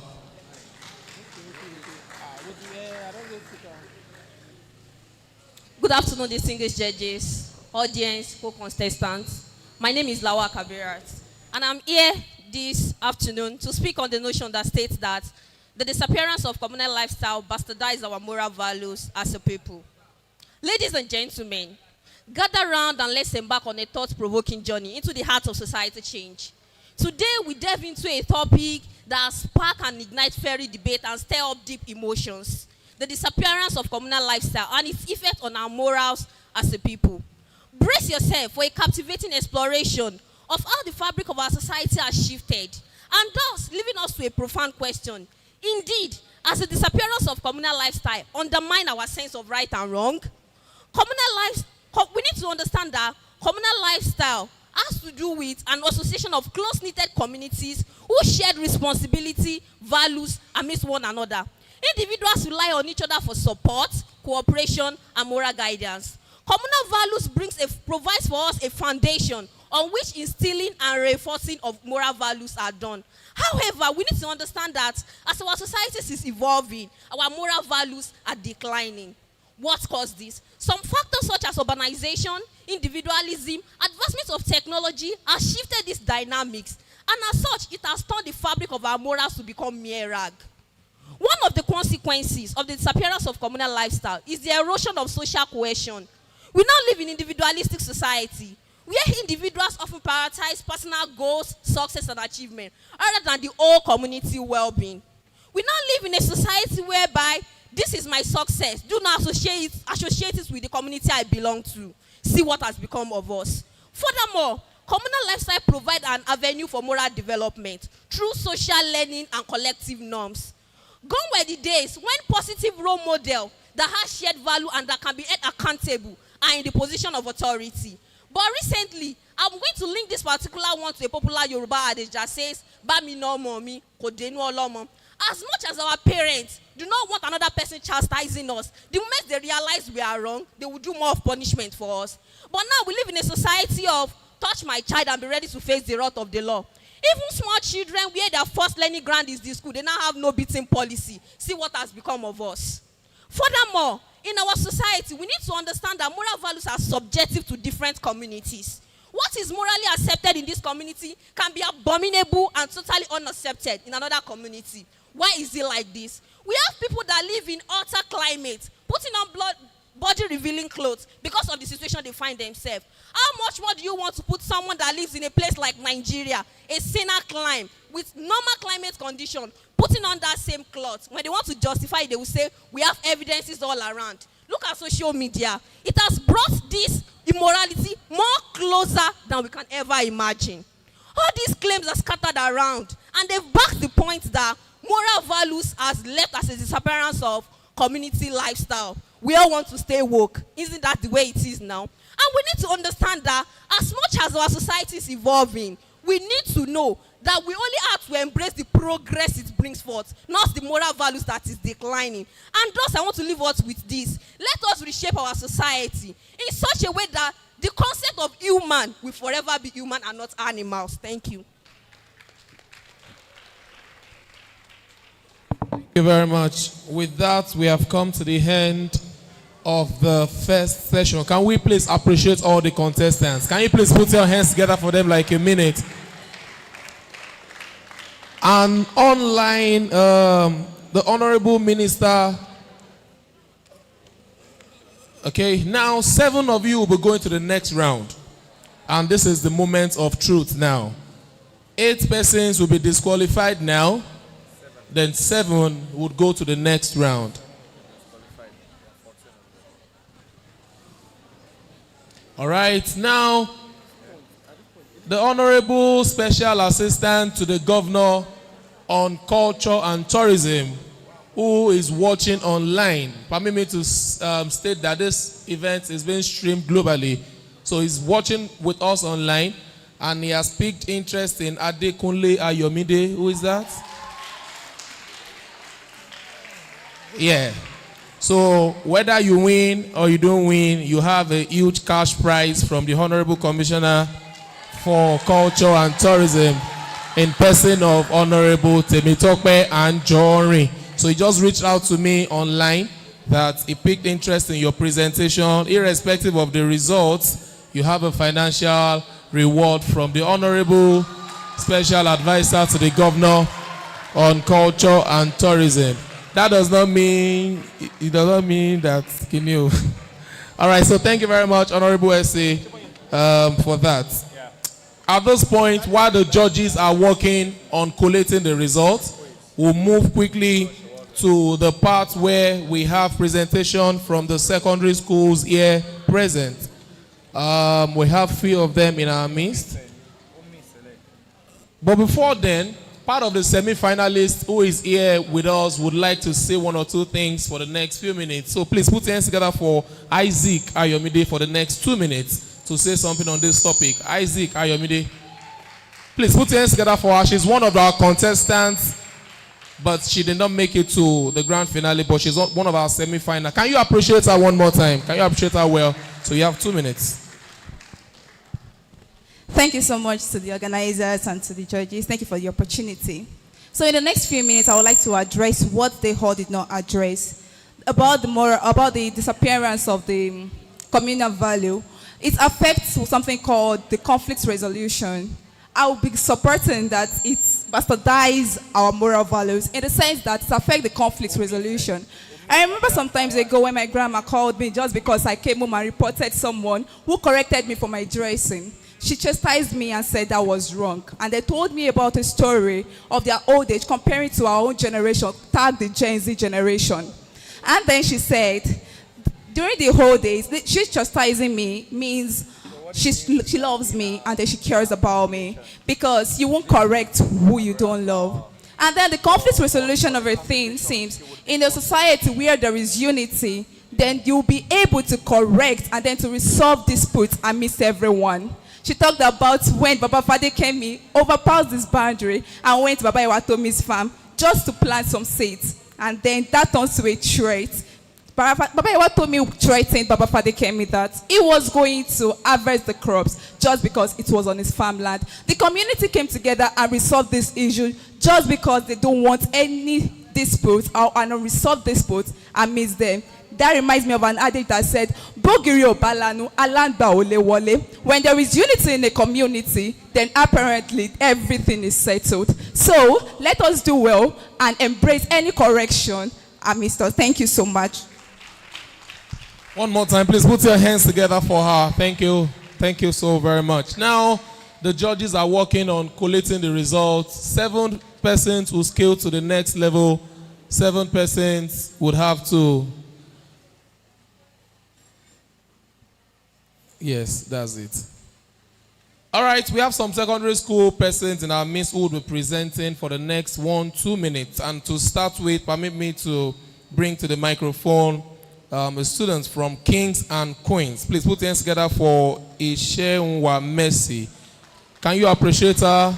She will be speaking on the topic economic hardship, the way out, for the next few minutes. Can you appreciate her well, ladies and gentlemen?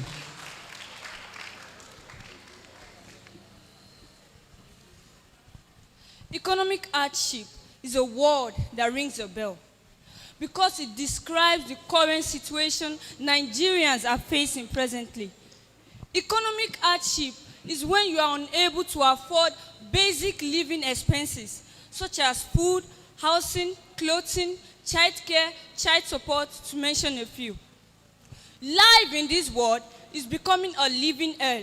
One particular reason is economic hardship. Before I proceed into the bone of contention, I would like to give honor to whom honor is due. Good day, the panel of judges, distinguished ladies and gentlemen, all schools present, gentlemen and ladies. My name is Mercy Olayemi Ishenwa, and I'm here to speak on the topic, economic hardship, the causes, the effects, and the way out. The causes of economic hardship include unemployment. It is the state of not having a job to earn a living and to afford basic living expenses, thereby becoming a catalyst to economic hardship. The effects of unemployment include increase in the wave of armed robbery, kidnapping, prostitution, pickpocketing, and so on. 2. Poor leadership and corruption. Nigeria is estimated to have lost over $400 billion since our independence in 1960. Corruption damages economic development and reforms and hinders the growth of the society. It has also resulted to brain drain, popularly known as Japa syndrome. It is a situation in which a country loses its professional specialist experts to other countries in search of greener pastures and better opportunities. According to research, 52% of professionals are willing to leave the country, thereby causing loss of tax revenue. Thirdly, removal of fuel subsidy. To me, fuel subsidy is a financial assistance rendered by the government to subsidize the price of fuel. The major effects of fuel subsidy removal include increase in transportation costs, inflation in the price of goods, increase in the exchange rate. Thus goes a popular saying that the darkest part of the night is the closest to the morning. Despite the toughest and hardest economic moments we are facing in our country, we can realize that we are at the verge of making our dreams come true as Nigeria. The way out of economic hardship include establishing and re-establishing of companies, firms, industries, and refineries. 2, subsidy should be implemented. In what sense? Subsidy is not a bad thing. Instead of subsidizing consumption, Nigeria government should subsidize production. Thirdly, Nigeria should stop depending on oil or petroleum as a major source of economic income, but rather redirect our focus to agriculture. Therein lies tremendous sources of job opportunities, massive wealth creation, and making Nigeria a basket food nation of its own. Government should provide platforms that support, promote, and encourage young inventors with great creativity, innovation, skills, and ideas. To capital, as Nigeria is celebrating its 63rd birthday, citizens should not solely rely on the government for the provision of their basic needs, but rather they should be ready to become entrepreneurs, thereby providing jobs for themselves, their family, and the society at large. This is a call to action that encourages every listener, everyone affected by Nigeria economic hardship, to take the next step. Thank you. Please put your hands together for her. Thank you very much. That was a very brilliant one. Thank you. Thank you very much. The judges are still working on the results, so I'll use the opportunity to bring to the microphone also speaking on that same topic from Islamic College. Put your hands together for Akobi Rokibat to speak. Can you appreciate her? Can you appreciate her? Would like to especially appreciate some of our partners who are in our midst already. Gravity, I can see Mr. Peter. Please, you are meant to be on this side of the stage. VIP session. Ushers, please help me sit there. Thank you. Good day, Mr. Chairman, panel of judges, accurate timekeeper, co-debaters, and my attentive audience. My name is Akonji Rokiba. I am a student of Islamic College, Osogbo, here to speak on the topic, the economic hardship, its causes, its effect, and its way out. Firstly, let me define the keyword, economic hardship. Economic hardship is the inability to meet the basic living standard caused by factors such as unemployment, lack of employment opportunity, precarious work, inflation and debt of government, problems in the communication sector, and many more. But perhaps most of all, the root cause of the economic hardship is the fuel scarcity. Taking a look at the nature of the Nigerian market, as at 2019, the National Bureau of Statistics revealed that 4 out of 10 Nigerians are living in abject poverty. are living in abject poverty. Single parent families, young workers, and minorities are much more likely to face the economic problem, as well as workers with less than high school living certificates. The economic adversity has been associated with a range of child outcome and an elevated risk for behavior problem. Its turnout of economic hardship is a robust predictor. Economic hardship is a robust predictor of mental health challenges. Financial insecurity creates a long and lasting negative effect on the continuity of the country. After months of speculation, Nigerians have finally been confronted with the stark reality that the economy of the nation is in recession. The most effective response to Nigeria's current economic hardship now is when government creates an enabling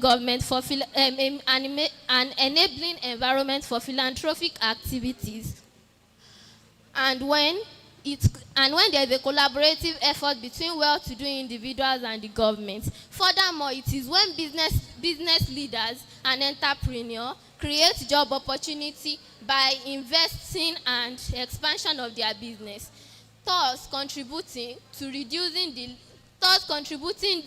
reducing the alarming risk of unemployment rate in the country. And also when the central bank influences the demand by supply of money, and when the government influences demand by arranging by. But it will help the country in the long run. Thank you. Please put your hands together for Akonbi Rokibat. Can you please appreciate her? Can you appreciate her one more time? Akonji Rokibat. Thank you. All right. Also, to speak briefly from First Class Secondary School, put your hands together for Adeniyi Oyinkansola. Can you please appreciate her? Adeniyi Oyinkansola. While my judges are rounding up to know the next 7 persons to compete for the finals. Good day, everyone. My name is Adeniyi Konsola. The panel of judges, Akuri, thank you for my fellow co-debaters. My name is Adeniyi Konsola. I'm here to speak about the topic economic hardship. Firstly, what is economic hardship? Economic hardship is defined as the inability or struggle to meet reasonable basic living expenses, such as lack of comfort, constant toil, or danger. I would love to use our dear country, Nigeria, as an example. Nigeria economic hardship. The economic challenges faced by Nigeria today contrast with the favorable climate enjoyed in the 80s. Back then, in those days, life was good, price commodities were available, and even though domestic animals returned home in the evening, swollen bellied, as if life hasn't been fair enough. Bandits and herdsmen hasn't been inflicted by demons. And these days, here are some causes of economic hardship. Firstly, we have poor human capital development. The gross income per capita declined to 0.8% from 1.2%. Imagine an entrepreneur starting his business at a particular time. Did he lose or he gained? Sure, it did lose, because the gap between 0.8 and 1.2 is not a small gap. The shortage of money has even made life worse in Nigeria, as 63% of the population is poor, 43% is unemployed, and also a lot of people have no job, and there are a lot of beggars. Do you think there are a lot of graduates out there without jobs? Secondly, we have high rates of corruption in Nigeria. Transparency International Corruption Perception Index, CPI, ranked Nigeria 146 out of 180 countries surveyed. Corruption reduces the growth income in Nigeria and also a lot of countries like that. I'll go to the effects of economic hardship. Effects of economic hardship has led to increase in suicide rates in Nigeria. A member of a family found dead in his living room, hanging to a ceiling of his bedroom. And citizen, the relative of the of the victim confirmed that it was the poor human capital, it was poor economic hardship that led him to suicide. Solutions to economic hardship: revive the refineries and make petrol cheaper. For President Tinubu to win plaudits, he has to first revive the refineries and establish a modular one, even though it won't make petrol cheaper and also stop corruption. Will the refineries in Lekki allow the president to revamp the refineries in Onne, Wari, and Kaduna to make petrol cheaper? No, but President Tinubu should also take back the money funds for Economic Financial Crime Commission, EFCC, NNDC, and also more. President Tinubu has to increase the rate of job employment in Nigeria, and also employ the graduates to work. Thank you. Please put your hands together for her one more time. Thank you. From Kings Park College, Chief Judge, are you done? Ma? My Chief Judge, are we ready? Almost, okay. Ajewole Favor from Kings Park College. Can you please put your hands together for this young man? Ajewole Favor.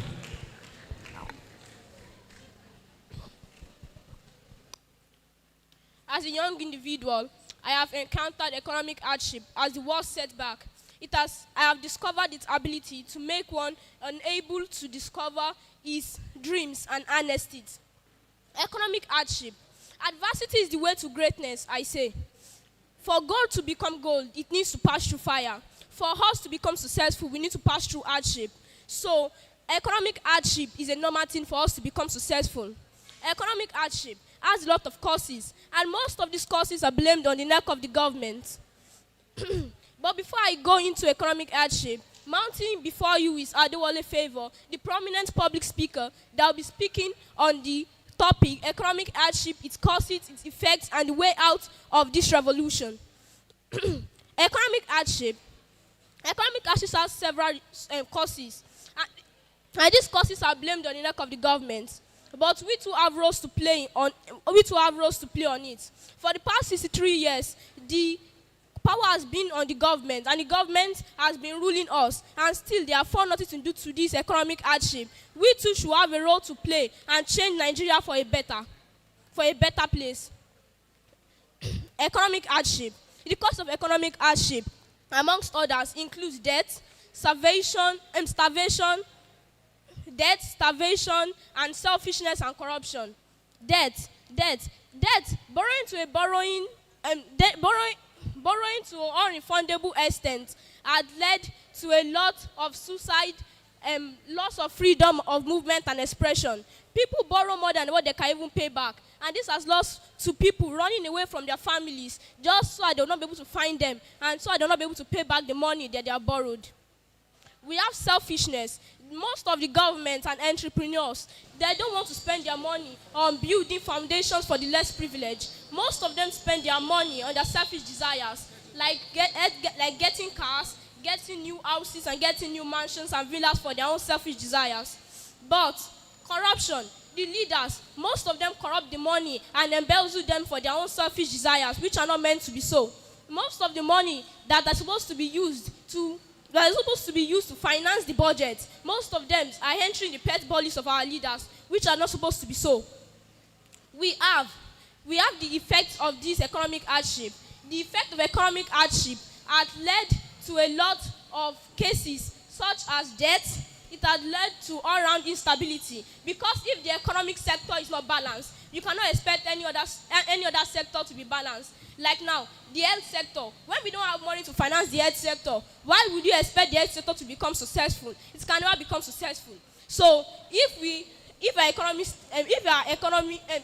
economically stable, the other sectors too be stable. It has led to all-round instability, political instability, transportational instability, because even in our airports, most of the airports are scarce of aeroplanes, just because we have no money and the government is not ready to buy more aeroplanes and other transportation sectors.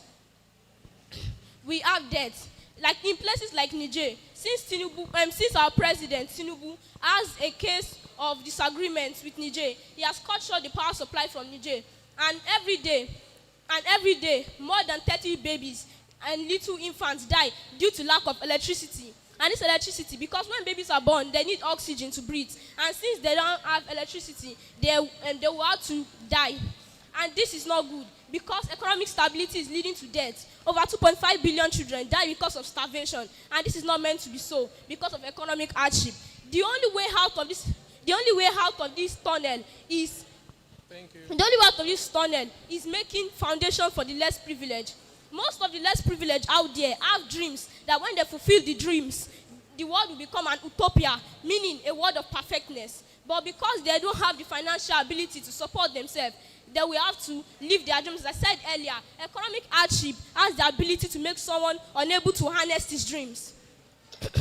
The way out of this economic I hardship, think Favor deserves a round of applause. Please put your hands together. This guy has content. Oga, you know book. You please appreciate him one more time. If we leave this guy, he won't stop. Please appreciate him. Thank you, sir. Appreciate him. Thank you. Favor pẹ̀lẹ́ lọ́kà yòókù kò send ẹ̀ sí wa. But appreciate him. another way out of economic hardship is prayer.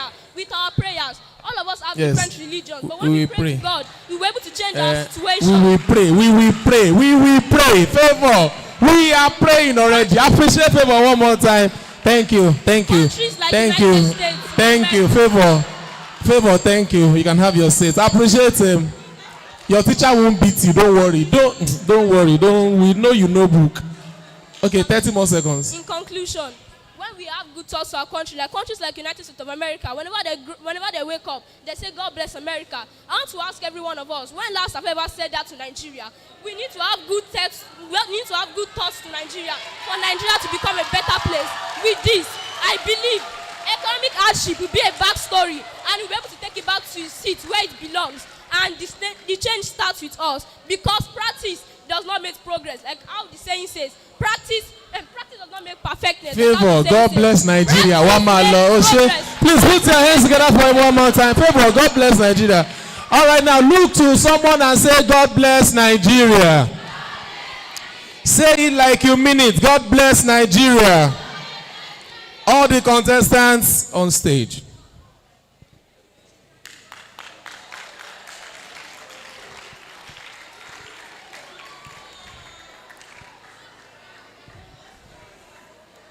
Please, special announcement to all the students that presented and all the schools that came. We have certificates to be presented to you when we are doing, presentation of our awards to all the contestants. So we don't want you to be in a hurry. All the students that spoke will be going home with a certificate of participation and I think a medal. So I'd want us to be together. All right, no, be on that other platform on a straight line. You hear your name, you step forward. Be on a straight line, on a straight line, on a straight line, on a straight line, on a straight line.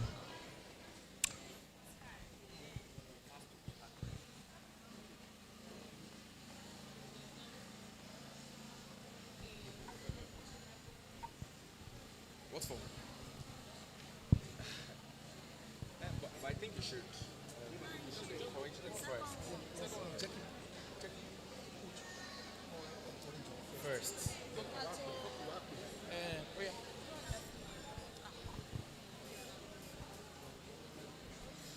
All right. You have all been fantastic. Audience, can you please put your hands together for them one more time? It isn't easy. Oh. Yes. Well done. Kudos to you. We came about the first 7 using this modality. Your quiz, in addition to your speech score, were added together. And of course, divided across cumulative of the total numbers of judges that are here. So we've been able to come up with the first 7. But hey, This is public speaking competition, Speak Pro First 7. It is not the first 7 of the whole world. So if you did not make it to the first 7, it is not the end of the road. Some of you have kickstarted what will take you to world stardom today in this place. And being a judge in this competition for the past, I think, 3 episodes or so, I can tell you that it is about the winning and not about the winning. Because I've seen people that didn't make it to the first top 7 do amazing things. I mean, do so well and connected even beyond the person who took the first place. So it is not the end of the road for you, as I'm trying to say, but well done for all that you have done. All right, we're moving into the next phase, and it's going to get hotter. I hope we're going to be able to take the temperature here.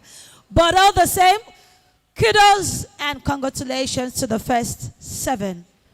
Thank you. Check. All right, thank you.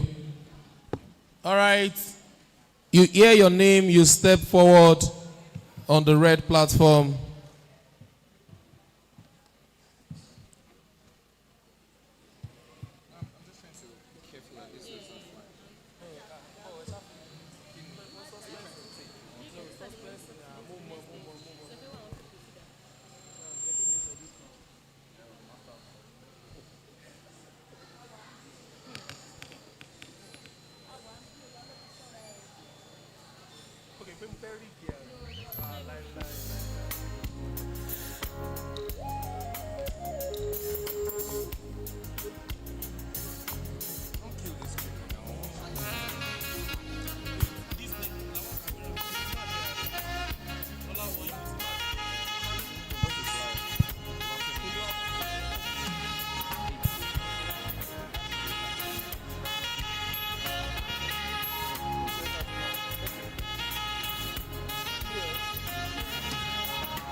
All right.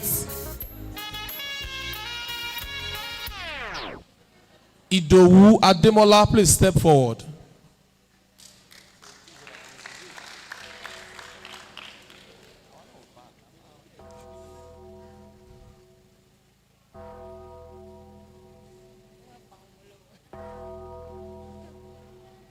Omoleke Akintunde, step forward.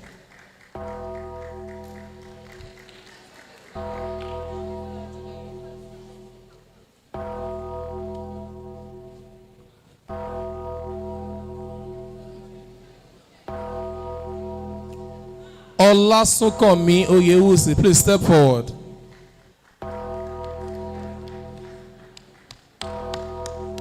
You can clap for them, you can clap. Fathia Akinlabi, please step forward.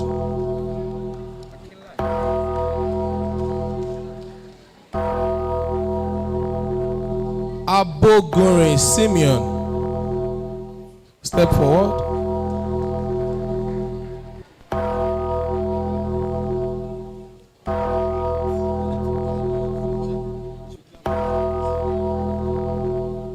Olabode Folashade, please step forward.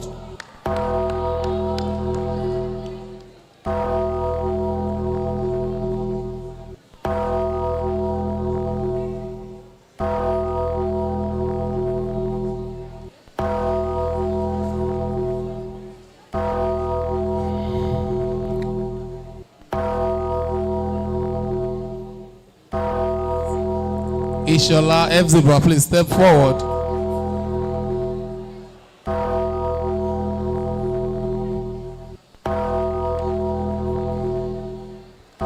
At this point,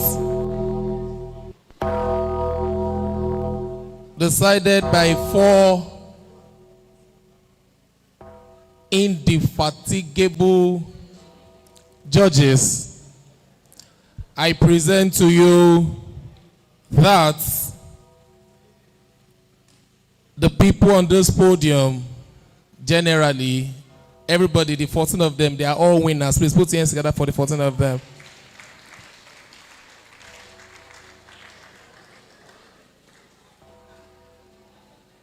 Ladies and gentlemen, to make it to the next level are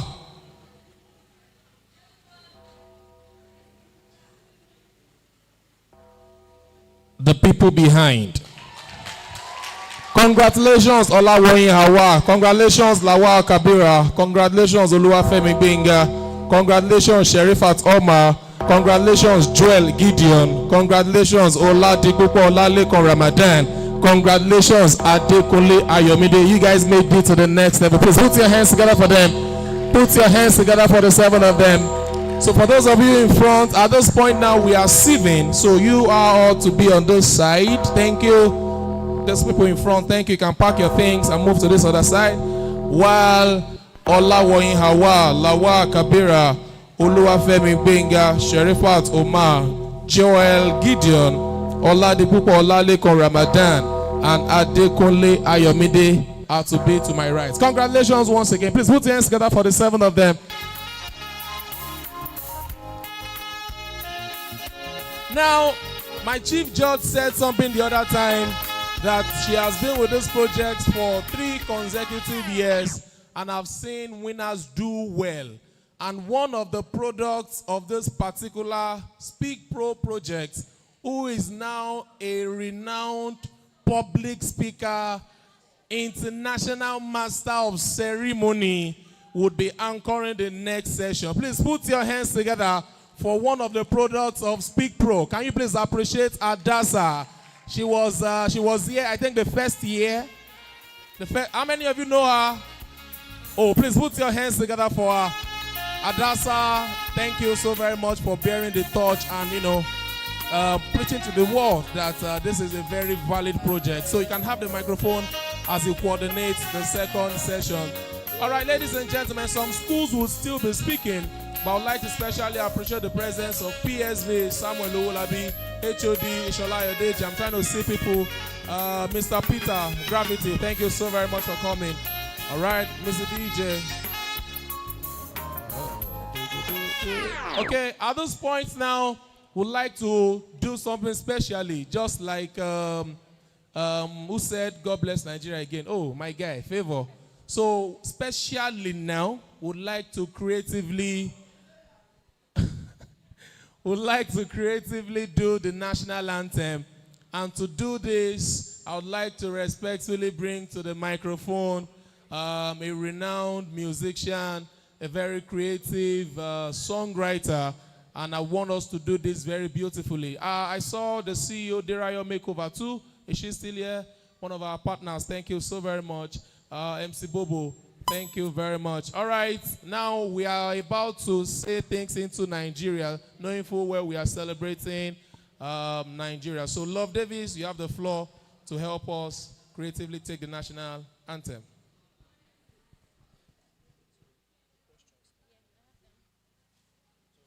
Can we all rise to our feet as we respect our country, Nigeria?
Great love.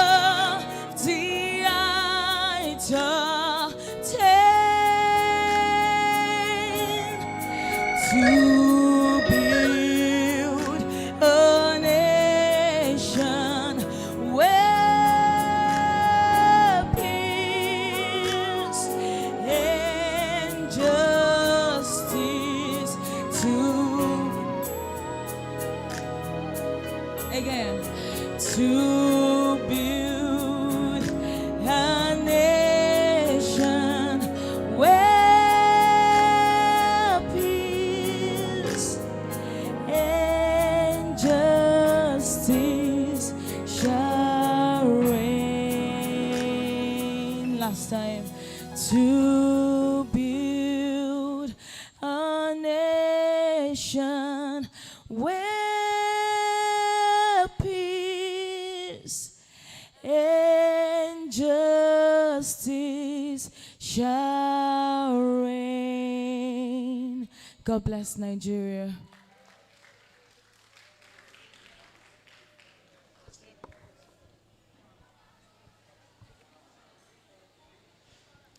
Good evening, everyone. I like responsive people. Good evening, everyone. Okay, so I'll be taking this as my own official introduction. Good evening, very distinguished ladies and gentlemen. My name is Adasa, and I am a professional compere. I am indeed enamored, honored, and grateful to be anchoring the second stage of the Brighter Star Speak Pro Public Speaking Competition 2023. Please, a round of applause for yourselves.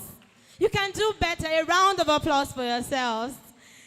Well, I would say that it takes grace, it takes consistency, and it takes not being complacent to be able to stand here today as a past contestant in 2021 and today as a co-host for the 2023 edition of the Speak Pro Public Speaking Competition. Please, a round of applause for me. I deserve a round of applause. And to my ever-talented contestants, please, a round of applause for yourselves. You all have shown us that you were ready to serve us to a meal of an amazing evening. You know, I saw sweet bands, effective communication, sweet body language. Please, a round of applause for yourselves again.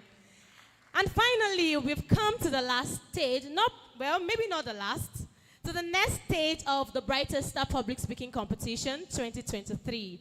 And this is the stage where you prove that you're truly a public speaker. You would be having an impromptu speech section, and here is how it goes. You would come, pick a paper, read the topic, and you start speaking spontaneously. I mean, the very minute you pick the paper, you read the topic, then you start speaking immediately. Are we ready? Please, a round of applause for my contestants again. I'm so glad to see all of you, and it's so beautiful to see guys that we bantered each other on several stages again today. So, the first person for this stage, Olawoyin Awa, please come forward. Please, a round of applause for Awa. Please, a round of applause. I like clapping, no? Please, a round of applause for Awa. It's not easy to speak, please. So, you pick one of this paper, you read, and you start speaking immediately.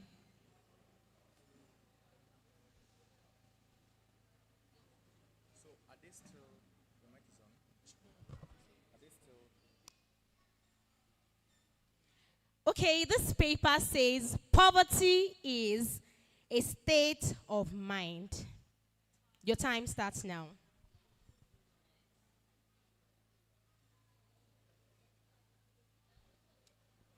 On a sunny You night, have just 2 minutes. my mom, she ran. She came inside the house. Awa, kí la máa ṣe sọ̀rọ̀ yìí? My tea rowo school where? On my sọ pé on Wednesday, my ló máa close. Money, Mom, there's no worry. Let's have the faith that something would come out. The faith that something would come and money would surely come. My mom was like, Awa, don't worry. I believe that my God is with me. It would help me and it would help us in paying your school fees. And on a Sunday, my mom just got a call from a president. He was like, ìyá mi náà, bó ni, ṣó ti sanwó school ọmọ rẹ? That is, mommy Amina, have you paid your daughter's school fees? Then my mom was like, Mom, I didn't go conscious. He said, okay, send me your account number. Let me pay it for you. Now, the fact that my mom had the belief that she was going to see something is going to come, a faith that a money is going to come for her to pay the school fees, then she had a call from a president.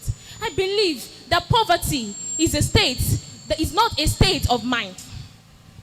Poverty is Poverty is a state of mind. It is what you have in your mind that determines how far you've gone.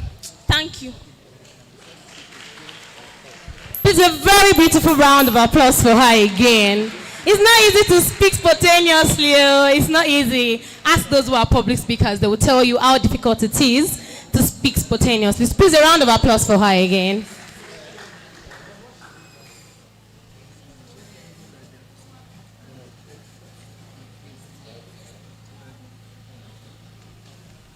Okay, so I would like to make it known to you that this particular stage, you are not supposed to speak for or speak against. Just speak generally on the topic. It's not a debate. Do we understand? Okay, Lawal Kabirat, please come forward. Please, a round of applause for Kabirat.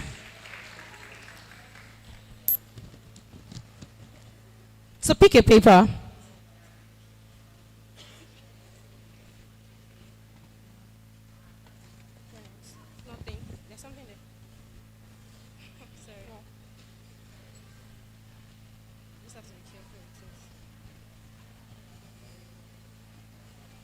Okay. Facebook makes society less happy. Starts. Okay. Facebook makes the society less happy. Your time starts now. Thank you. Standing on my already established protocol, I still remember by humble self. I am Lawa Kabirat. The topic states Facebook makes society less happy. In our fast evolving world, just like we've talked earlier about how our moral values are declining, we need to understand that part of the social media that has contributed to this is Facebook. This is a media hub that people use to interact with one another. Even though you are at different places at different times, you are able to reach yourself at different horizons. So how does Facebook make the society less happy? In the first instance, there is nothing like social relationship again. The fact that you are with someone, you are in the same building with someone, and you feel like, no, Facebook has made the society less happy. How has it made society less happy? For instance, I am here in Nigeria. I will tell myself I have a Facebook friend that lives in the United Kingdom. Where is the social relationship? Whereas there is someone at the back of my community that is right there with me. We go to the same office. We have interaction. Yet I am not with such a person. In the second instance, Facebook breeds loneliness. You will see a student, even adults, they will stay indoor for more than 20 hours. Aside from eating, all they have to do is Facebook. Then the next minute, you see the outside, they start talking about depression. I am depressed, I am this, I am that. Whereas there is someone right where you are, which you can share your emotions and feelings with, that will easily understand you as a result of being the fact that you share the same space. But then, it is someone that is far from you, that has different compassion level with you, that you want to relate with. How is the society not going to be happy at this point? Furthermore, Facebook has also made the society less happy, because every one of us is targeting things that we have not to think about. Let me relate how a 20-year-old person will see achievement of 40-year-olds on Facebook and think, this is where I want to be. Do you know what they've done to have gotten to that stage? It takes compassion, it takes hard work, it takes attitude, it takes to be consistent before they are there. But because you've seen it all over social media, my friends have bought a Benz, I need to do the same thing. Then you go back to your room and start thinking, why is my life like this? Which ought not to be. Thank you.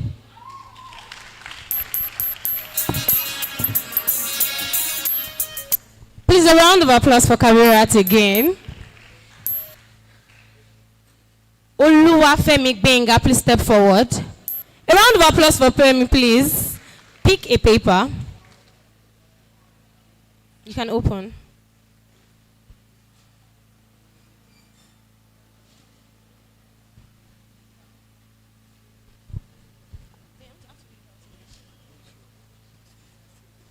Parents are the most influential factors in our lives.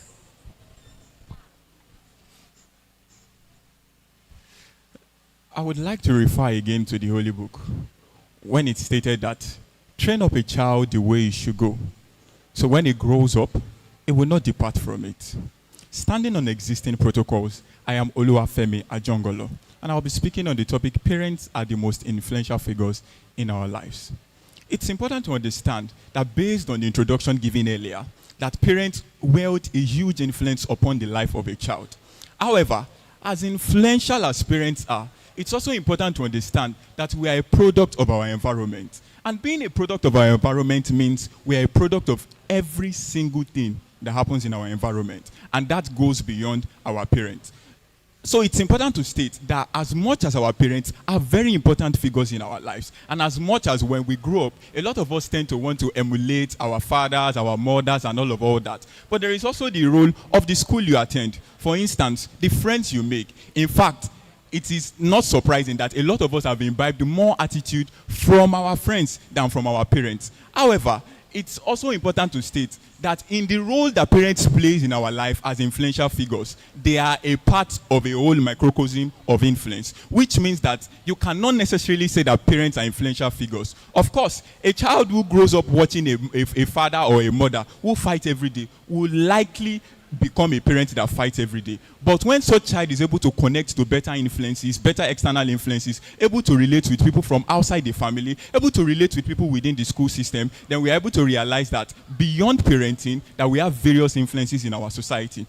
Hence, it is important to state that where we realize that we are trapped within negative influence, then we have to connect to higher powers. By higher powers, I do not mean African jazz or juju. I mean higher mentality, higher thought process of thinking that influences us into the proper thought process. In fact, thank you very much.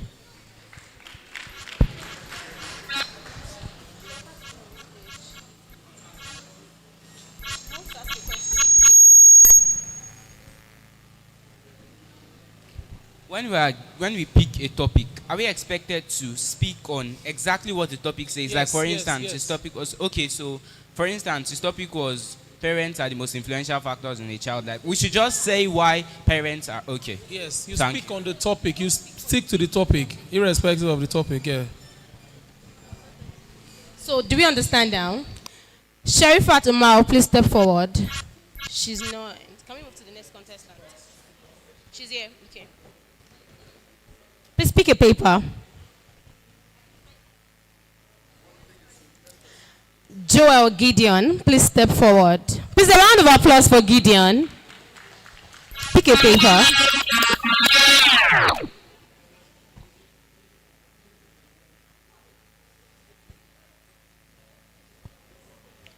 My biggest concern for the future is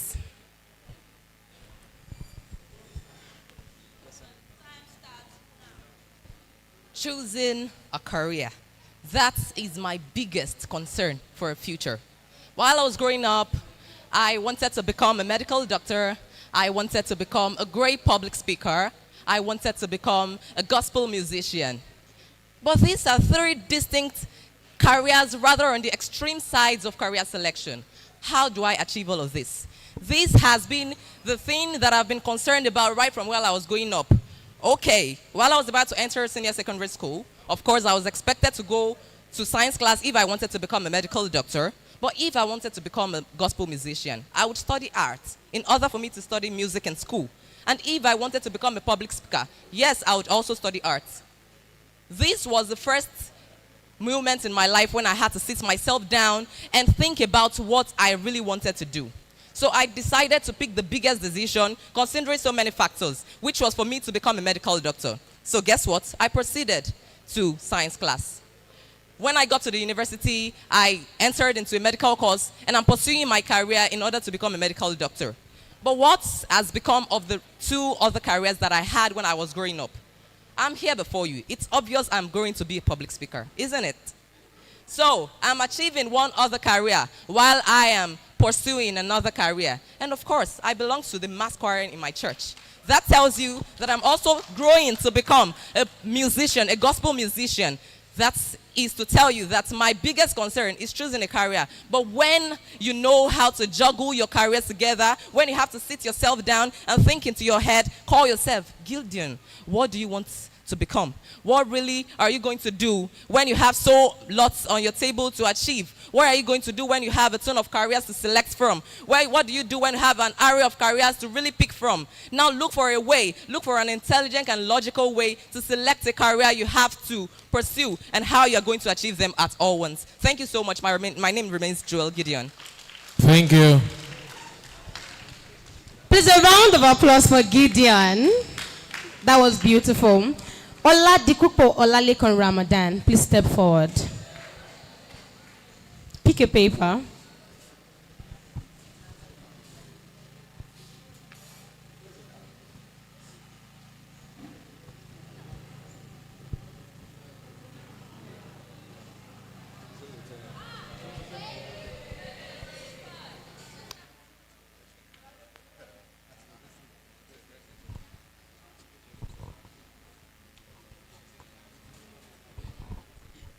Real learning doesn't occur in a classroom.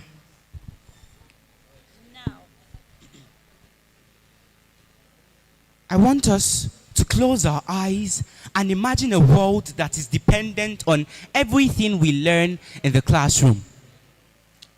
I want to ask you a question. In that world, are you taught the basic needs, the basic skills you need to survive? Is jumping and shouting ABC while reciting your multiplication table from 1 times to 12 times what we need to survive on planet Earth? You see, I asked my mom a question. I said, Mommy, when you were little, what did houses look like? She said, we had mansions that reached for the sky that looked like heavens on earth.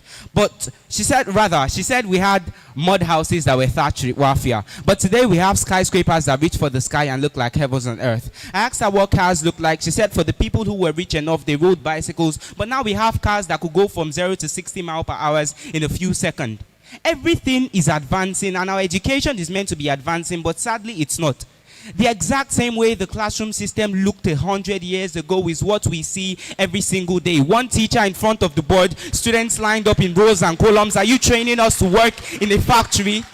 You see, we need skills that will enable us to survive. I wonder how we are taught to make money when in economics they tell us profit and demand, they tell us supply and demand, they tell us profit and loss. But you see, it doesn't teach you how to survive in the real world. We have teachers that teach sex education, but they censor their words because they say our arts are fragile. We need this to survive in the real world. Do we learn that in our classrooms? We don't. Audience, for us to really survive and for our community to thrive, we need an inclusive classroom that allows us to learn how to survive in the real world. Now, before I stepped on this stage, you might not have agreed with me, but I'm sure that I'm not. Thank you.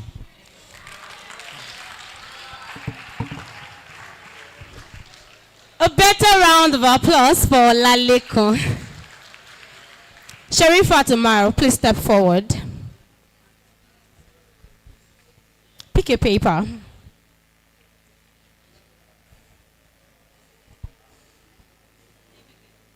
Sharifa Tomorrow.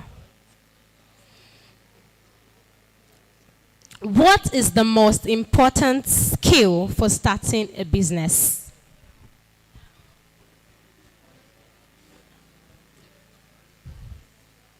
Shh. Don't let them hear you.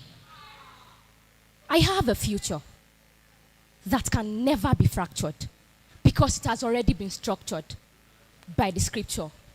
I have a small business, and the only thing I can do for myself is to know the basic things to do before I embark in that business. I am a content creator. Yes. What do I have to do to make sure that I am excelling in this field? First, I need to continuously write. Second, I need to get a good camera. 3, I also need to get a ring light for everybody to see what I am doing. They say the grass is not always greener on the other side, that it is the picture we see and not the shade. But what if we, as people, can shape every color not just for a beauty, but for a cause? Of course, this cause, let's discuss how people who are into business and do not know what they need to do before they can excel in that business. I have a business. I know what to do. I know how to achieve it. All this will make me know that if I tell myself that this word is a word that I can excel in, yes, I have a business, and definitely I will excel in this business. Everybody has potential, irrespective of their class, their age, their level of IQ, geographical location, or school. Nothing is important than identifying that hidden potential in you that can make you excel. Yes, there is Davido, there is Wizkid, but there are exceptional things they do that make them stand out. I am a content creator. I have my phone, I have my ring light, and I continuously write. Tell me, am I not going to excel? You cannot future in a future whose picture you have not captured. So I am telling myself to play the role as the hero. It is time for me to bring down the sun, even though I grew up in the midnight. Thank you. Please, a better round of applause for Sherifat. And finally for today, I would like to call on Adekunle Ayomide. Please, a round of applause for him. Please pick a paper.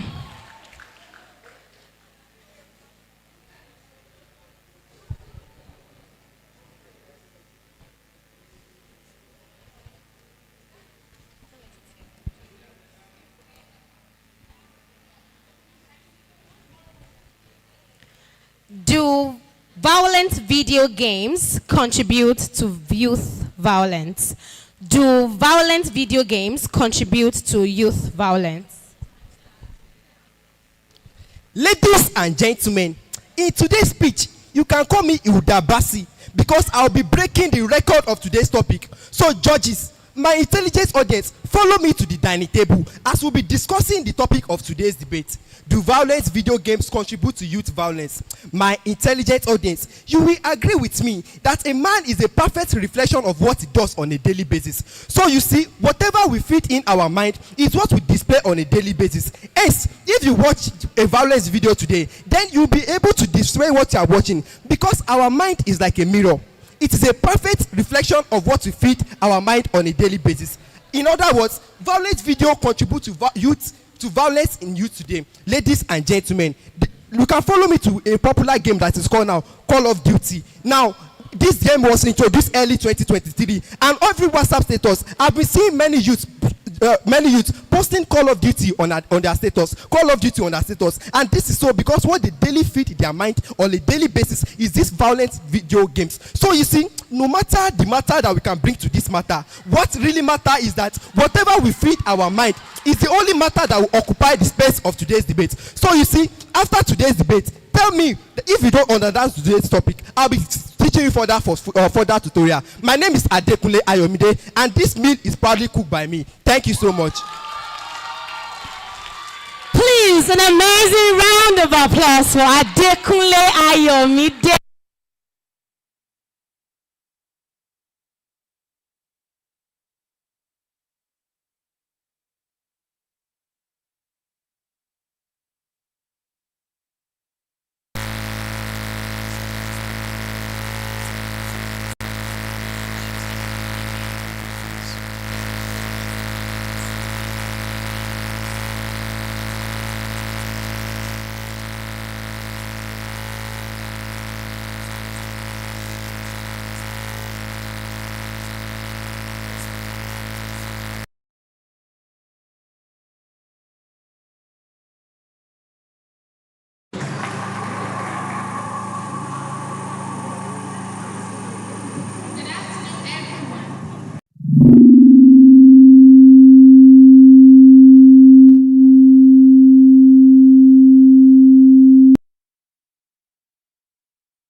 Want with limited resources.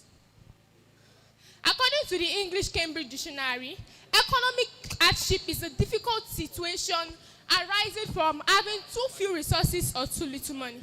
And according to the Oxford Dictionary, it is an unpleasant situation coming from you having too little money. Money. Yes, money. Because we need money to meet the needs of the masses. Economic hardship in Nigeria is a very rampant problem, and it has led to the destruction of this country's image. What are the causes of economic hardship? I will start by saying poor governance. Yes, poor governance. Our leaders without missions and visions, they just want to attain the position of authority without any focus.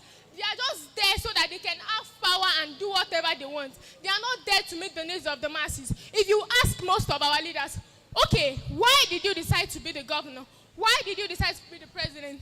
That is when you see them, they start blabbering and start saying all sorts of nonsense. Why? Because they are just doing it for their own selfish and personal interest. Our leaders have been installed through nepotism and electoral malpractices. But it is also, we also have a fault on our own side.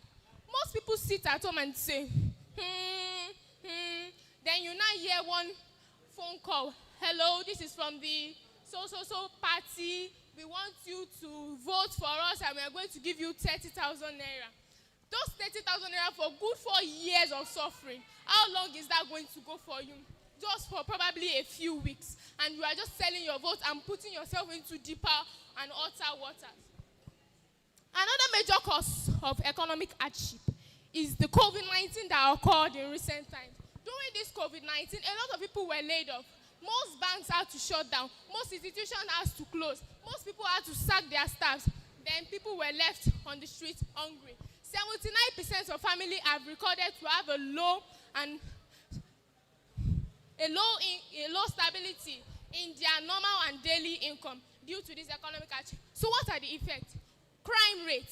The increase in crime rate. Crime rate has skyrocketed to the extent that you cannot even travel in peace. If you're traveling, as your mom is calling you and praying, your father is calling you and praying, your grandmother is telling you, be careful, look at the face of your driver. Even you're already shaking in the bus because you know anything can happen at any time. Corruption, terrorism. Terrorism has increased to the extent that they're even just taking people, and it has become a normal part of our everyday lives. We have the cybercrime, Yahoo, and that is why we see most prominent leaders of our future. They say, Mofe Jakpa. Nobody wants to stay in this country with hard economy. So, what are the ways out? First way out, I would say, is Nigeria to stop depending too much on petrol. They should increase oil and non-oil revenues. Nigeria is a country with a bright future. The government needs to establish entrepreneurship programs and help in the agricultural and the commerce sector. They need to establish things like machineries for planting, and they have to reduce importation of goods and increase exportation of goods. And they also have to explain to the citizens why this is. Because in Nigeria, if you have imported things in your house, then you are rich. When you now come to your house home, you say, oh, this is my chandelier. I got it from the US. I got it from Japan. And everybody, you start feeling yourself. And I want to say that in this country, if we can dream it, we can make it. If Nigeria can dream it, Nigeria can make it. We shall be the head and not the tail. We are not going to be consumers of imported goods from advanced countries. Nigeria can produce their own goods. We only need good leaders. And justice must be served for in every area. Justice must be held. And no sinner must go scot-free. Because in Nigeria, we have a bright tomorrow and we have a great future ahead of us. Nigeria is going places. The citizens are going places. And one day, I see Nigeria a country where every citizen will say, oh, me, I am from Nigeria and I am proudly Nigerian. Thank you. Please put your hands together for that very, very brilliant entry. Please put your hands together for her. Yes, we still have speakers from Beloved Life Walk. We still have a speaker from First Class and another speaker from, I think that will be all for now. So ladies and gentlemen, we made a promise that cash prizes and gifts worth $1 million and above will be given to the four winners, pardon me. So on behalf of some of our partners, some of our sponsors, I would like to specially appreciate them very briefly. The CEO Graffiti, thank you so very much. Mr. Peter represented, thank you so very much. We appreciate you so greatly. Also, I would like to specially appreciate the CEO, Derayo Makeover. Derayo, thank you. She gave us cash. Thank you. Cash prize. Thank you. PSV. Thank you. HOD. All the branding of this event from start to finish done by HOD Media. Thank you very much for your support. Bobo, thank you. I'm not sure I can see everybody, but I'm just trying to, All right. Thank you. So, ladies and gentlemen, we have a standard shelf here. We have a standard stool here. We have bags worth hundreds of thousands here. We have mobile phones here. We have digital gadgets here. we have perfumes, we have airports, we have I can't continue. There's a duvet here, there's a laptop bag here, there's a very expensive bag here. We have a lot. And all of this would be going to these winners on behalf of A. Amadet Furniture. Thank you very much. DD Interiors, thank you so very much. Pearl Nova Couture, we do not take your support for granted. Art Deco, thank you very much for your support. We also have 99 Posh. Ladies and gentlemen, there are like 4 expensive shoes here to be given out to these winners for free. And also, on behalf of 99 Posh, thank you very much. CYK Signature, Prime Alien. When they give me the detailed names, I'll do the detailed introduction much more later. Yes, and who is going on with this now? Who is going on with this? Who is going on with this? Come and write names. So, judges, are we done, sir? So that they can write names. Are we done? Almost. All right. Ladies and gentlemen, yes, this is for second runner-up.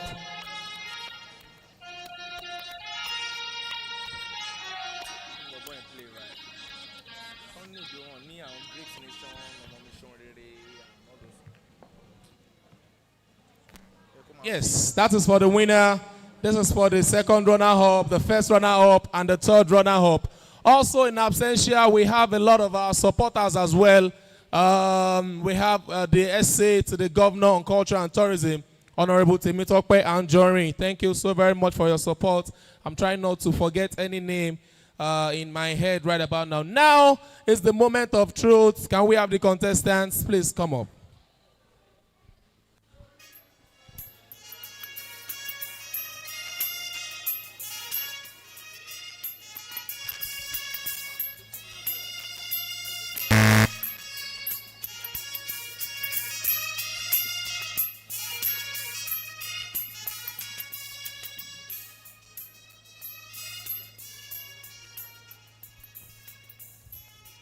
Yes, while my judges are still working on the results, permit me to bring to the microphone Olayemi Ireoluwa from Beloved Life School to speak very briefly. Can you please appreciate this young girl? Can you appreciate her?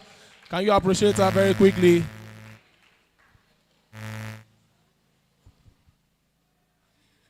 Good evening, ladies and gentlemen. My name is Ifeoluwa Aribi, and I'm from Beloved Life Montessori School. I'm here to present a speech on the topic, Economic Hardship, its causes, effect, and way out. What is economic hardship? Economic hardship is defined as the inability or struggle to meet basic reasonable living expenses such as food and shelter. Single-parent families, young workers, and minorities are most likely to face economic hardship. These factors signal that several sectors of the population who have been economically stable in years past are now at risk to face economic hardship. Now, moving on to the causes of economic hardship. There are various root causes of economic hardship, including chronic illness, physical or mental disabilities, or caring for members of your family who are ill. For others, the root cause of economic hardship may be poor financial management skill. Many root causes are systemic in nature, arising from policies implemented by government Many root causes are systemic in nature, arising from policies implemented by government who historically discriminated against sector of the population through targeted economic policies, whether intentionally or otherwise. Hardship can also be caused by unemployment, unstable employment, or precarious work. But perhaps most of all the root cause of economic hardship is scarcity. For some, this can be defined as the simple supply versus the demand economy equation. That means their supply of money simply can't meet their basic demand for housing, medical care, education, etc. What effect does economic hardship pose on us as individuals? Economic hardship increases the risk for behavior problems, mental disorder, and physical health problems, thus representing a significant public health concern. Indeed, growing up in an economically disadvantaged household places children at risk for a range of adjustment difficulties. Research suggests that children who face economic hardship, it can affect their It can affect their development rate via disrupted family processes, such as harsh parenting, marital distress, etc. Extended exposure to economic hardship places risks on children's development. And it also have long-term negative consequences on families and individuals. But it also places tremendous financial strain on all levels of government, and it weakens our nation's competitiveness in the global economy. Solutions to economic hardship. The economic challenges and hardship faced by Nigerians are multifaceted. Unemployment rate is soaring, and inflation is making it increasingly difficult for ordinary Nigerians to afford their basic necessities. Families are struggling to put food on the table, and access to education and health care is becoming more of a luxury than a right. The economic hardship has placed vulnerable people such as widows, orphans, and the elderly in dire straits.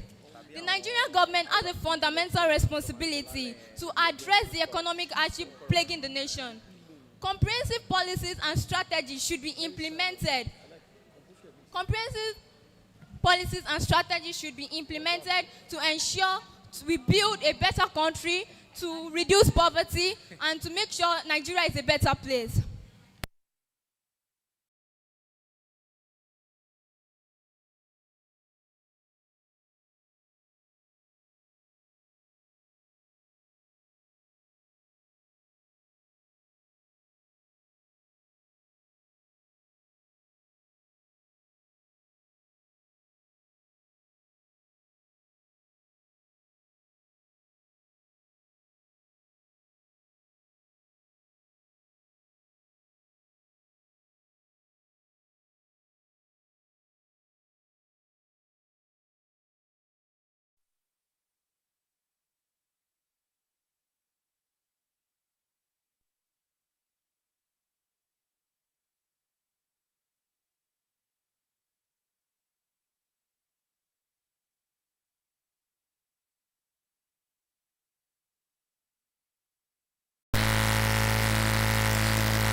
gbọ́ báyẹn.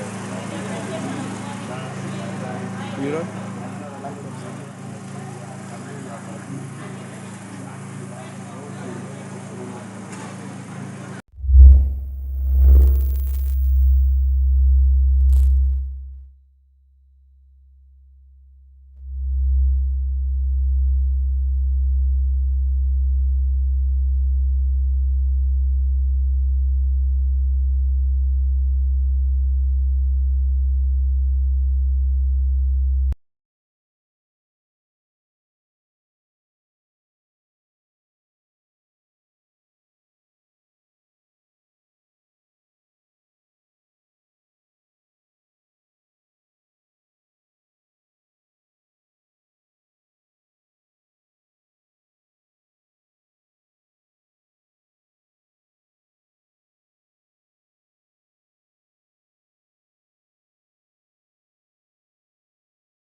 as money that was supposed to feed the poor was embezzled by the government. Furthermore, the massive drop in international oil price has also led to economic hardship. This is because Nigeria was heavily dependent on crude oil. Ever since the drop in Nigeria's revenue, it has been battling with evident decline in money supply, which has greatly altered a lot of economic activities. Existing businesses are finding it difficult because money is not flowing and it barely flows through them. And for new businesses, they find it difficult to spring up because there's no motivation from our leaders to spring up. And not just that, when they want to secure loans, they find it difficult because access to finance is locked and the interest is on the high side. Inflation and debt are also one of the causes of economic hardship. Excessive debt becomes a problem when these transfers adversely affect the economy. For example, if the transfers take the form of high level of inflation, which raises business uncertainty and distorts economic activities. High level of inflation makes demand and supply of goods less attractive, which leads to exchange rate fall. When the exchange rates fall, the capital outflows as investors seek to protect the value of their assets. Furthermore, economic hardship has had so many effects on people in the country. One of these effects is mental disorder. The negative pressure instigated by hardship, it can be very quickly overwhelming. As can put additional strain to the sense of emotional well-being. Also, one of the effects of economic hardship is conflict in marriages or broken homes. Research by Grant shows that the financial strain can also be hard on children as they affect their parents who try to cope with stress, anxiety, or depression. Also, money troubles can also cause conflicts between couples, which can be very harmful to the children. There are many, in addition, there is a problem to every solution. One of the ways out to overcome or eradicate economic hardship is fiscal policy. The government influences demand and supply by changing spending or taxes. This is also when the government investment in new infrastructures helps to stimulate demand and create jobs. Also, eradicating bad leaders and corrupt leaders and letting good government can also be a way out to economic hardship. Together, also, weak citizens also need to help our government to overcome economic hardship. Together, we can work together and build a better country. Thank you.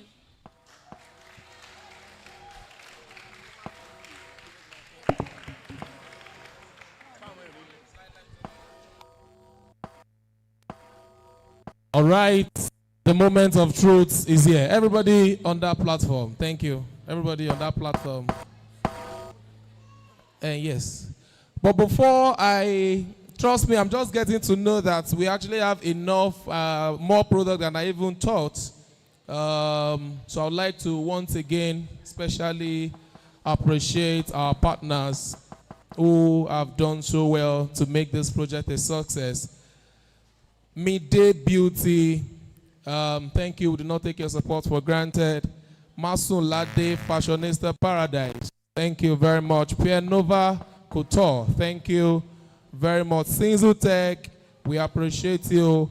Baoba Sola, thank you very much. Now, Barrister Nero has said that all the winners, the first and second, would also get financial commitment from him. He's also someone who is not here. Can we appreciate him in absentia? Please put hands together for him.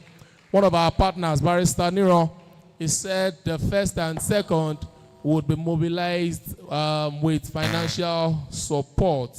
Also, Beauty Plus Saloon. Now, Beauty Plus Saloon will be giving a free pedicure training for 4 people amidst everyone here, not just the top 7 now. Then also, any lady who is interested amidst you can see me or see Botemi for learning barbing for free for 6 months. Can you please appreciate them?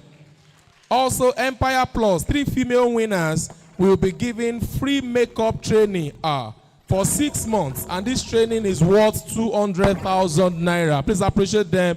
Thank you very much, Empire Plus. So if you are interested, you can see me or see Assistant Project Coordinator. Anyone interested in Gele training can also go to them and be trained for free for a whole month. Can you appreciate them as well? Thank you.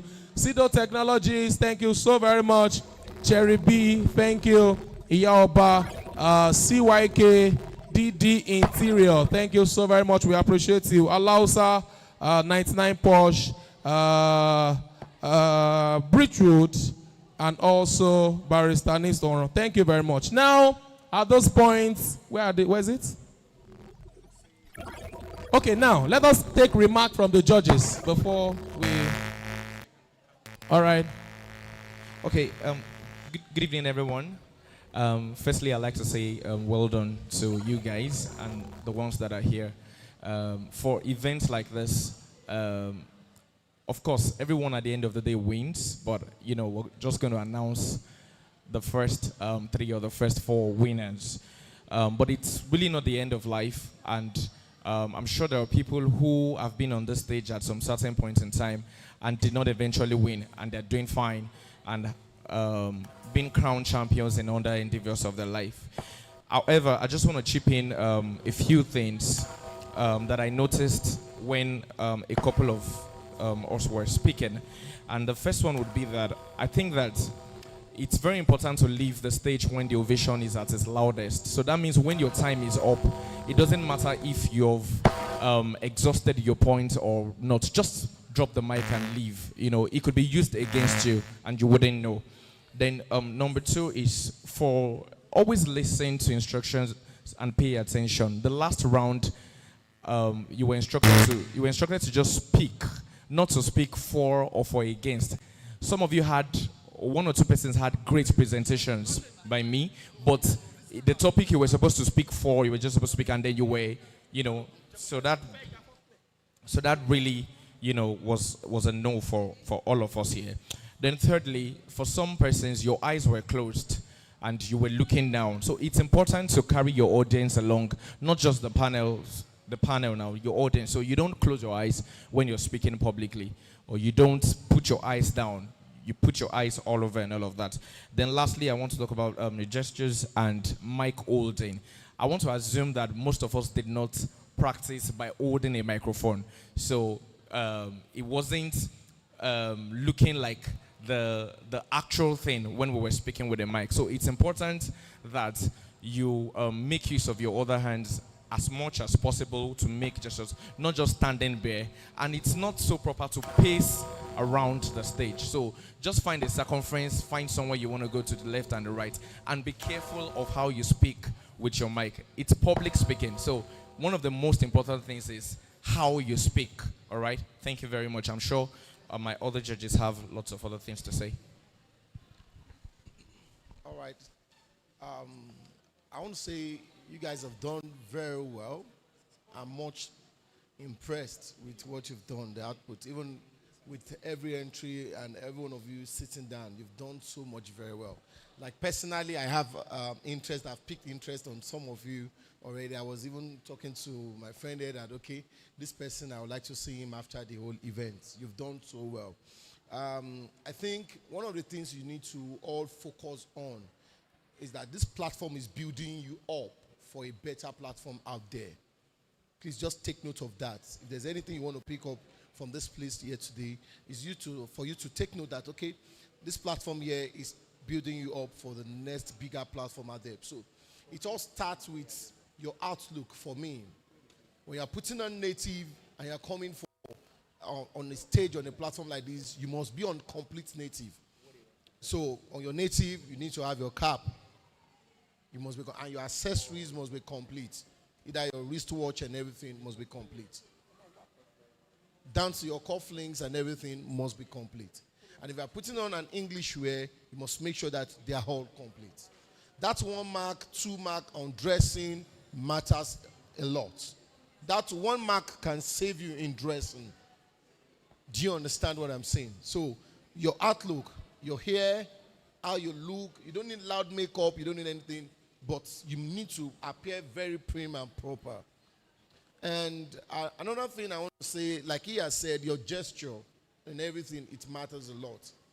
So, and most times, like someone had a stage fright.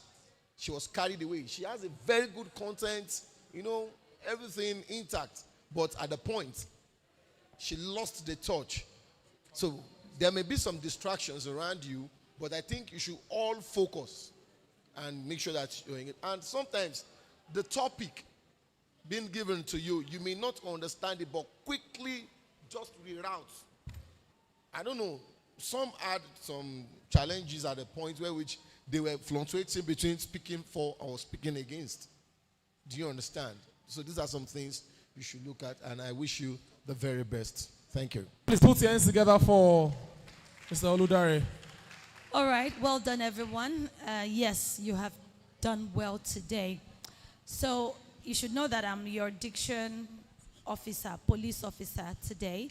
I've listened to quite a number of you with, good diction and elocution skill, and I want to say keep it up.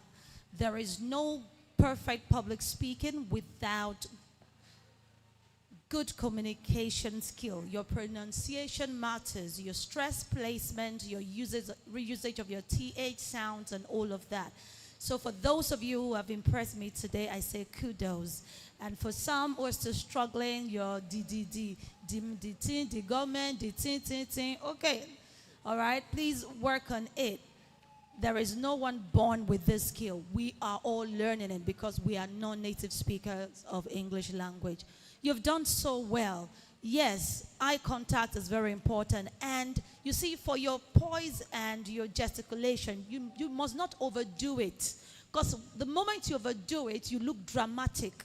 And that drama will reduce your mark and not add to it. So we want the charisma, but you must know where to, nail it. It shouldn't go overboard so that you don't look like a clown and just make us laugh. Overall, it's a wonderful performance from the 14 of you. Please put your hands together for my chief judge for that very brilliant one. So I think that the last observation was repetition of this quote. So I don't want to be specific now. The rhymes, all right? It's good, it sounds good, but when you overuse it, we get like,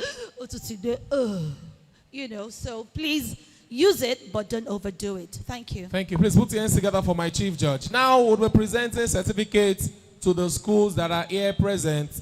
And I'll start with the Islamic College. Please, I'll need a teacher or a pupil to come and pick this up. Please put your hands together for Islamic College. Can we appreciate them? Photographer, please. To present this, let me have Samuel Owolabi. Please help me in that regard. Please, quickly. Sorry, ma. All right, for presentation of certificate to schools. Now, students who also presented will be presented with certificates as well. Mr. Samuel Owolabi will be helping us with the presentation of certificates to schools. Please put your hands together one more time for Islamic College. Islamic College. All right.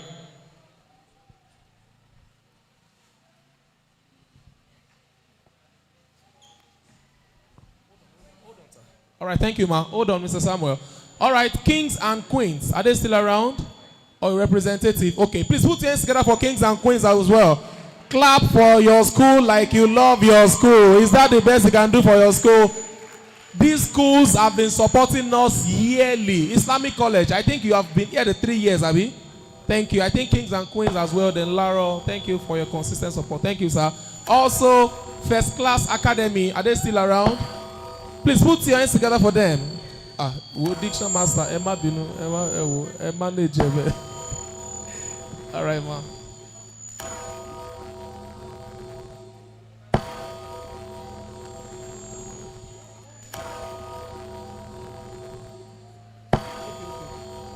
Thank you. Also, Laro Grammar School, a pupil or a teacher. Thank you. To help present certificate to the people who spoke from each school, I would like Mr. Peter Odewale to please join me to help present to. Thank you, Mr. Samuel Owolabi. Thank you very much. Now to the pupils, please put your hands together for Babani Israel. Babani Israel, is he still around? Or can you help us give him someone to help us? Thank you.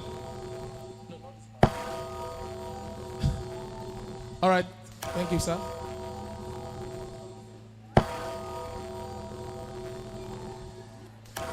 Thank you. Also, we have Olayemi Ireoluwa. If she's here or somebody can give to her. Okay, I think she left already. Ari B. Ifeoluwa. Okay, a representative. Okay. Ishenwa Messi. Is this she's our place? Put your hands together for her. Thank you, sir.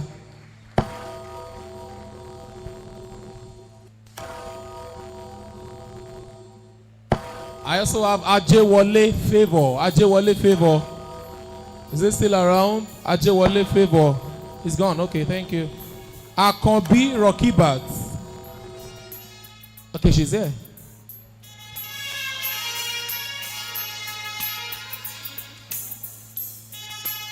Toluwa Lashe Goodness. Please put your hands together for her. Toluwa Lashe Goodness.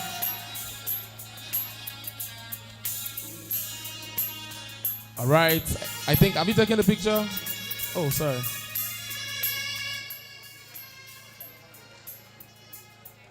Okay, Adeniyi Oyinkansola. Adeniyi Oyinkansola. Gone, Abi? Oh, she's here. She's here. She's here.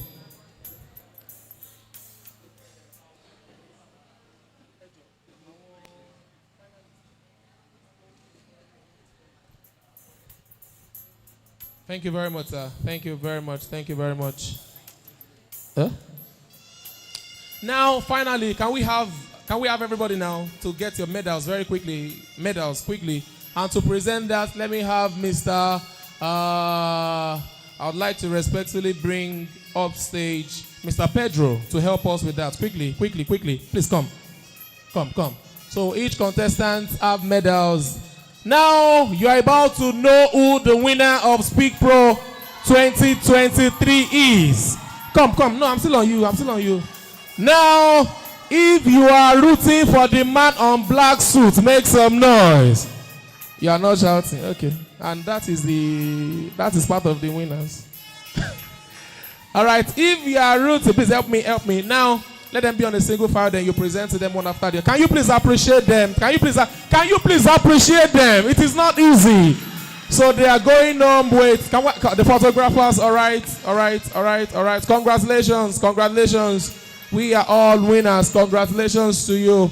Please put your hands together for them. Congratulations to you. You are a winner by all standard. Congratulations to you. Folashade. Thank you. Okay. Umar Sherifat. Where is she? All right. I think we'll do the sorting of this later. Yeah.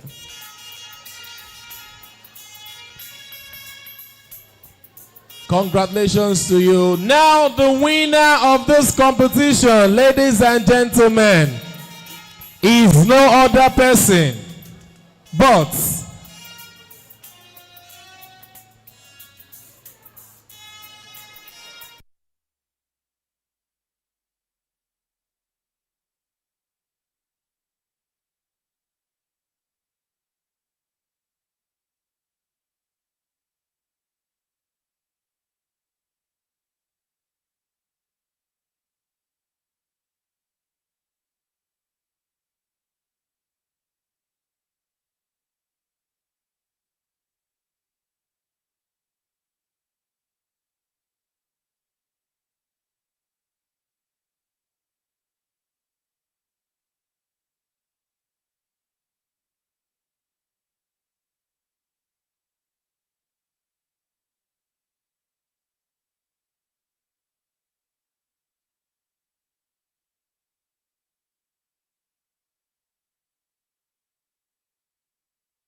all right, thank you.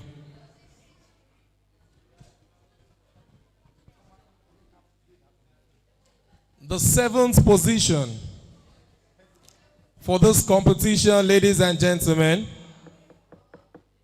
in no particular order, the two persons that didn't make it to the top 4, in no particular order now, no 7th, no 6th, in no particular order, put your hands together for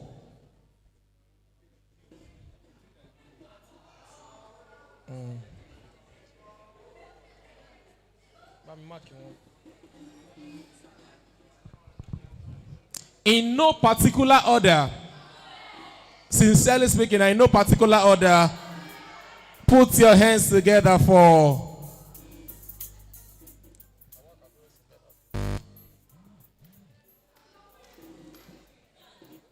you are going no Mabi. Put your hands together for Olawonyi Awa. Thank you. You didn't make it to the finals. We didn't make it to the top 4. Hold on. So you get your medal. To do this, permit me to bring to the stage. I'm trying to see. Mr. Bobo, please join me. Join me quickly to help present this. Thank you, sir. Thank you, sir. Very quickly. I need you to appreciate this young girl. I need you to appreciate her. In no particular order, she did very well. To join now, put your hands together for Oluwafemi Gbenga as well. Thank you, thank you, thank you. And lastly, Lawal Kabira. Please put your hands together for the three of them. The three of them did very well. But I'm sorry, this is the end of the road for the free. Yeah, congratulations. And I need you to help me. Just stay there, stay there. All right, congratulations to you. Congratulations to you. She doesn't shake. She's Alaja. She's a Christian. This is the final result. Let me God it tell us. Mr. DJ, help me. Walk with me. Thank you. You can go back up now. Go back up. You're still there. You're still there. You're still there. The 4 of you, please step forward. And the third runner-up. That means the 4th position for Speak Pro 2023. Ladies and gentlemen, the 3rd runner-up for Speak Pro 2023. Put your hands together for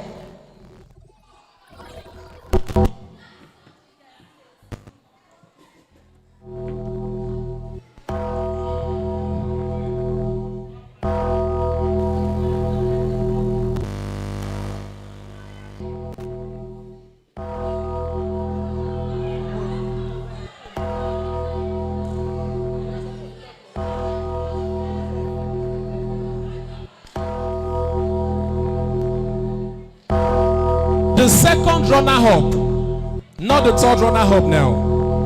The 2nd runner-up now.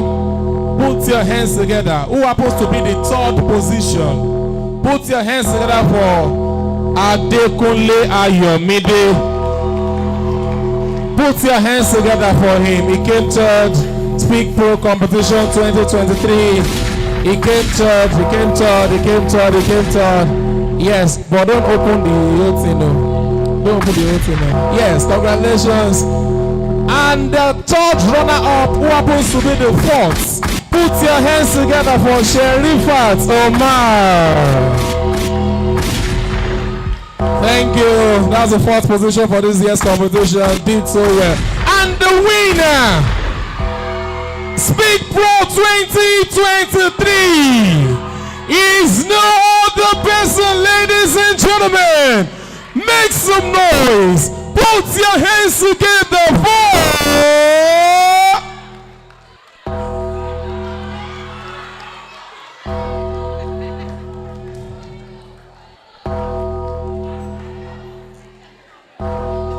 ladies and gentlemen, the winner is putting on a black shoe.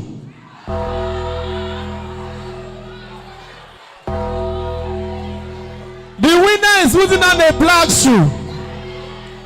The winner is putting on a black material. It's not expensive. Not agbada, not suit. Wait, not agbada, not suit. It's just black. I'm not saying. Ladies and gentlemen, Speak Pro 2023 competition. The winner is no other person but a man. A man is the winner.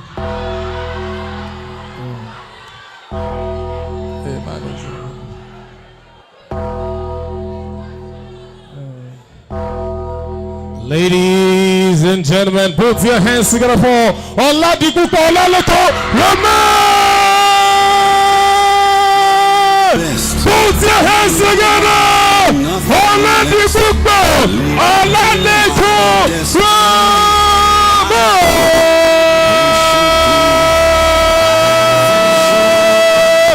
Put your hands together, ladies and gentlemen!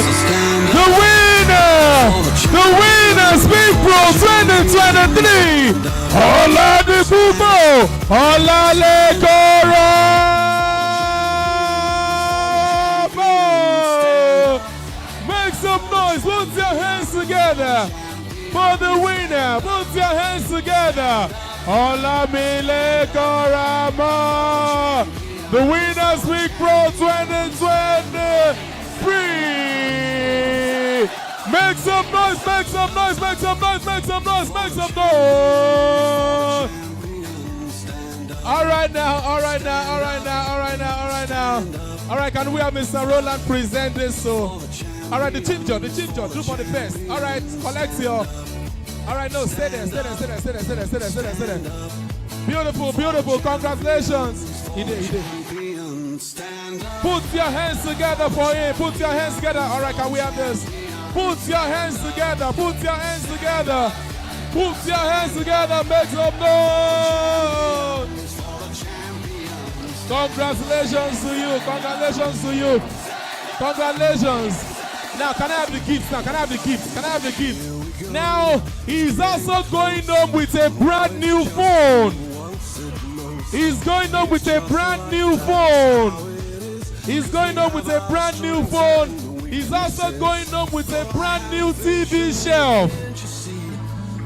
Can I have this? Can I have the breakdown? Can I have the breakdown? You have a brand new phone from Cedar Technologies. You have a brand new shelf to yourself. You have a pair of male shoes. Also going up with a pair of male shoes. You have a pair of male shoes to yourself. All right. You have a pair of charger to yourself. Body fabric, diffuser, and decorative flower to yourself. Put your hands together for him, ladies and gentlemen. All right, now, can I have the second and third now? Second, third, fourth. Come closer now. Take a picture. Second, third, and fourth. Where are they? Where are they? First runner-up, Joel Gideon. First runner-up, Joel Gideon. Second runner-up, Adekule Ayomide. I need you guys to, all of you here now, all of you here now. And the third runner-up, Sherifat. Everybody here now, everybody here, take your pictures, take your pictures, take your pictures, take your pictures. All of these are going to the winner. All of these are going to the winner. All right, all other contestants, please join them, join them, join them. Congratulations to you, congratulations to you. Congratulations, congratulations, congratulations to you. Congratulations, congratulations. You have done so well. Congratulations to you. Congratulations to all of you. All of you have done so well. All of you did very well from the online stage. Mr. Fisher, please join us, join us, join us, join us, join us. All right, now, first, second, and third runner up. Yes, join them, join them. Congratulations, you have done so well for winning Speak Pro 2023. Congratulations to you. See you next year. A big thank you to all of our judges for judging so well. Ladies and gentlemen, one more time, put your hands together. Now, all the contestants, don't be in a hurry. We have a little briefing to do together. So make sure you take your certificates. All right, make sure you take your certificates before you go. All right, Oluwada Milola, please come. Make sure you take your certificates before going. Make sure you take your certificates. Now, hold on, help me give their certificates to them. All right, Ashewale Victor, where are you? Ashewale Victor, is he here? Hold it. Ari B. Feoluwa. No, multi-mix ẹ̀ papọ̀, multi-mix ẹ̀ papọ̀. Ọláyẹmí Ireolúwa. Ishola Ebziba. Alright, congratulations to you. Alright. Abogunrin Simeon, Mayowa. Abogunrin Simeon, Mayowa, are you here? Okay. Umar Sherifat. Alright. Said Agosu, take this. Idowu Ademola, you take Said for. Okay, Said. Idowu Ademola, alright, congratulations. Adekunle Ayomide. Alright. Gideon Olawale Joel. Where is he? Okay. Oladipupo Ramadan Olalekan, congratulations one more time. Akinlabi Fatia Olusubomi, thank you. Omoleke Akitunde Abisoye, alright. Olawoyin Hawar, alright, thank you. Olabode Folashade, is she still there? Alright. Oyewusi Olasukomi Oyetunde, congratulations. Oluwafemi Gbenga Jongolo.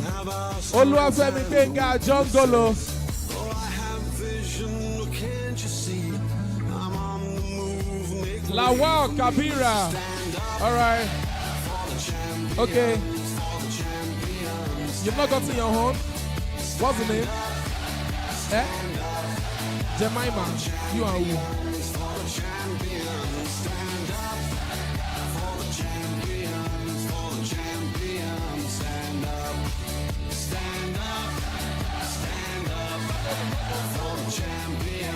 Alright, congratulations everyone. Please, if you misplaced your car key, see me here. And when I fall down, for the champions, stand up. Alright. Stand up. For the champions, stand up. Congratulations to you all. Congratulations to you all. Congratulations to you all. Congratulations to you all.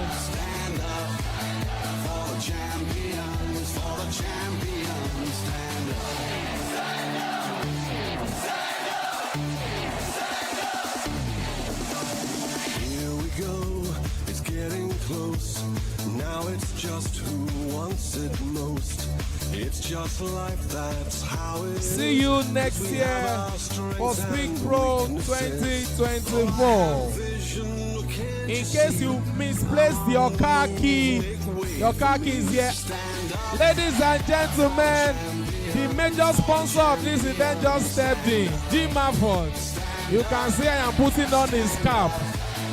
Ladies and gentlemen, Jim Afford, thank you very much. Jim Afford, a very humble young man.